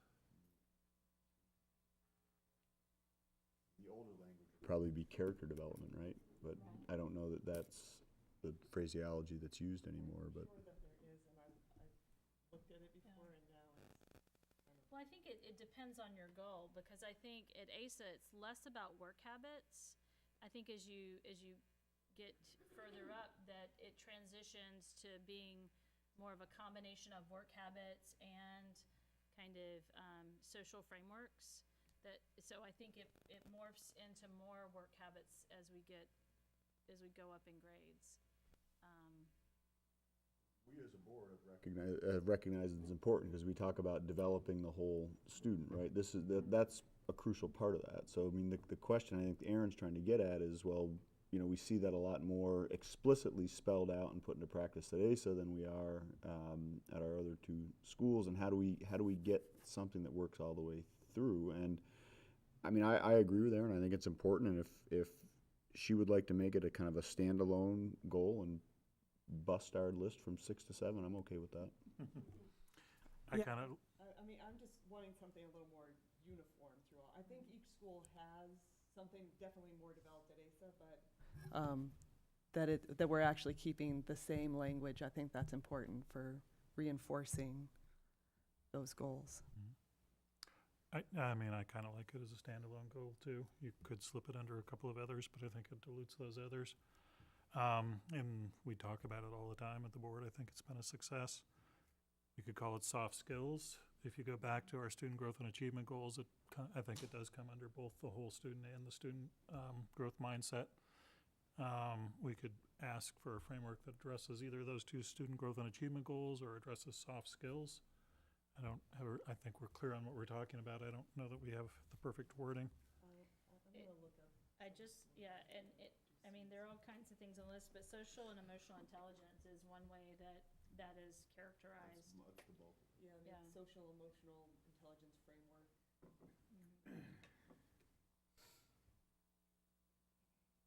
That includes career attributes, communication skills, social skills, people skills, character traits, attitudes.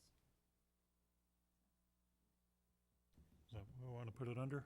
Social and emotional skills? All right, so I'm gonna, I think the framework part is the. yeah, develop a K-12 framework for social and emotional skills. I would call it 21st century Going for skills. 21st century skills. For 21st century skills? That covers problem solving, critical thinking, collaboration, teamwork, creativity, imagination. Not really the work habit piece, fine, but more of a K-12 Yep. term.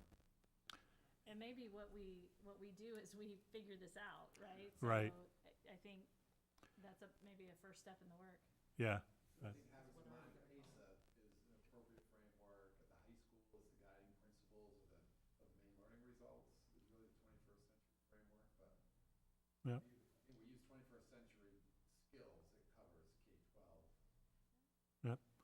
I mean, I think Maris' point is a good one. Probably the first task is to figure out what exactly we're talking about. So I'm happy with just develop a K-12 framework for 21st century skills. All right, so we now have facilities, fiscal sustainability, building cross-stakeholder teamwork and collaboration, alumni and external relations, sustainable curriculum process, continue to hire excellent teachers is 6, and 7 is develop a K-12 framework for 21st century skills. Everybody good with that? Anything from the students missing? Bad ideas, good ideas? What's your favorite one out of that list?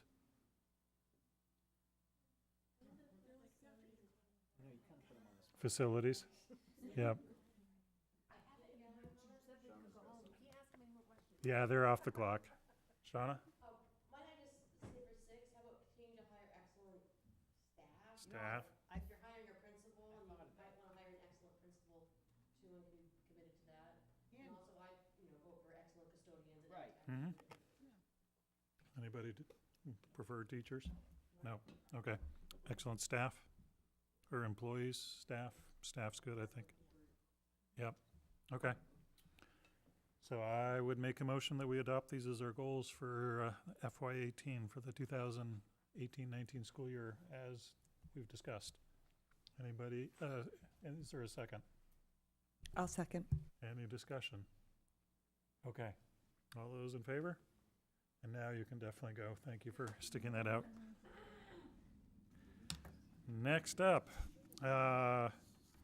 we need to get money from the town, so we need to adopt this warrant. So I'm going to read it because it's important that it be precise. And all the board members should remember that we have to sign this before we go home tonight. Can we just do it now? We could pass it around and do it now too, that's fine. Okay, so I make a motion, or I move that the warrant for assessment of tax on the assessment schedule and notice of installments for the town of Orono, prepared by the treasurer for fiscal year 2018-19, be approved and be issued in form presented to this meeting, and that the treasurer be authorized and directed to deliver to the town of Orono its warrant for assessment of tax and its assessment schedule and notice of installments. Is there a second? I'll second. Notice that the details are on the second page. Is there any discussion?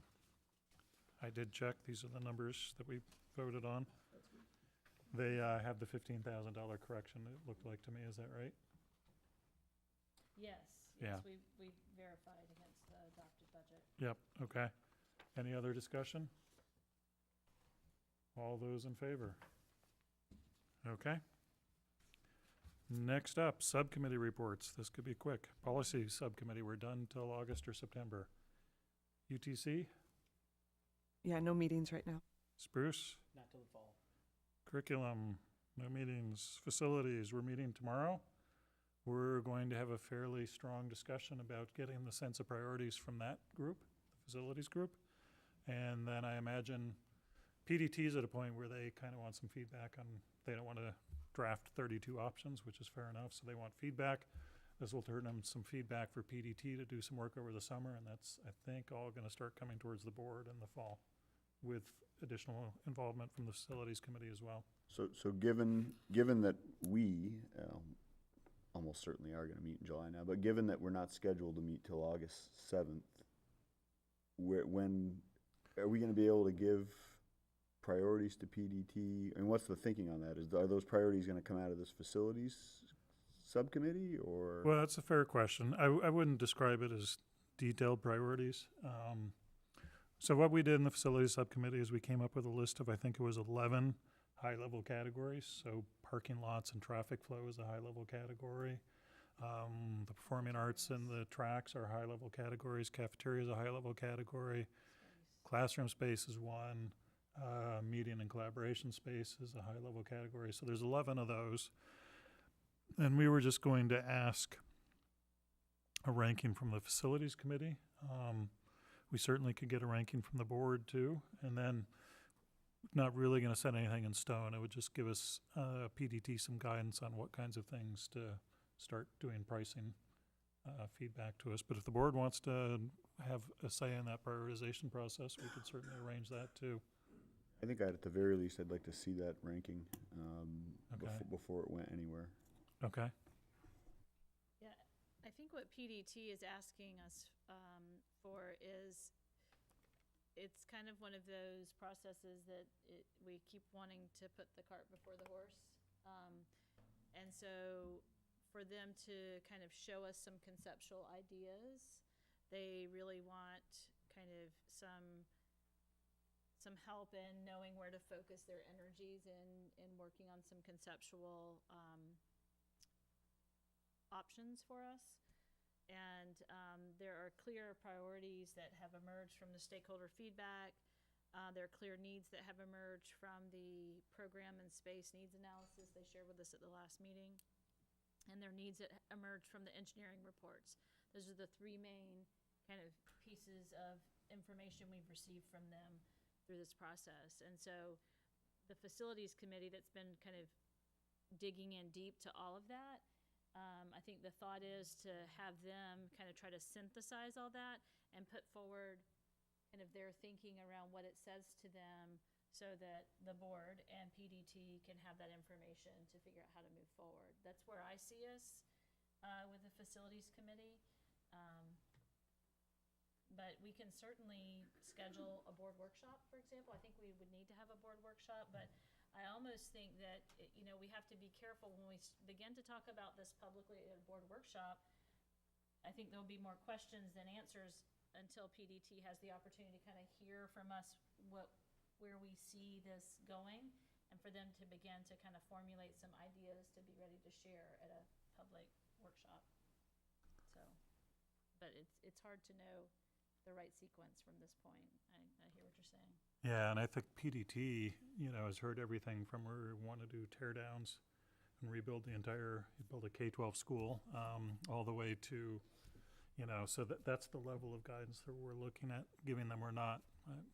But I think maybe just the appropriate next step is we will circulate the document that the prioritization that comes out of the meeting tomorrow night. And since, as Mark noted, we're going to be having probably a board meeting in July. If somebody wants that placed on the agenda, I'd be more than happy to hear that feedback. Sounds fun. And yeah, it's just, it's this iterative process where PDT doesn't want to tell us what to do until we tell them what to do, but we can't tell them what to do until we know how much things are going to cost. So it's been a spiral. We're trying to tighten the spiral, but I don't want to give the impression it's going to be a very tight spiral or very binding on the board. It's mostly a first cut of what kinds of things we'd like PDT to make proposals and cost estimates on. And I think probably some reality is going to intervene in that process tomorrow night, so a complete tear down and rebuild of K-12 is, I'm going to guess, not gonna come out of that. Yep. So we'll just leave it at that. We'll circulate the priorities that are recorded, and it's up to the board's pleasure whether it appears on agenda at our next meeting in July. I just realized wellness wasn't on here. I promise I didn't omit that purposefully.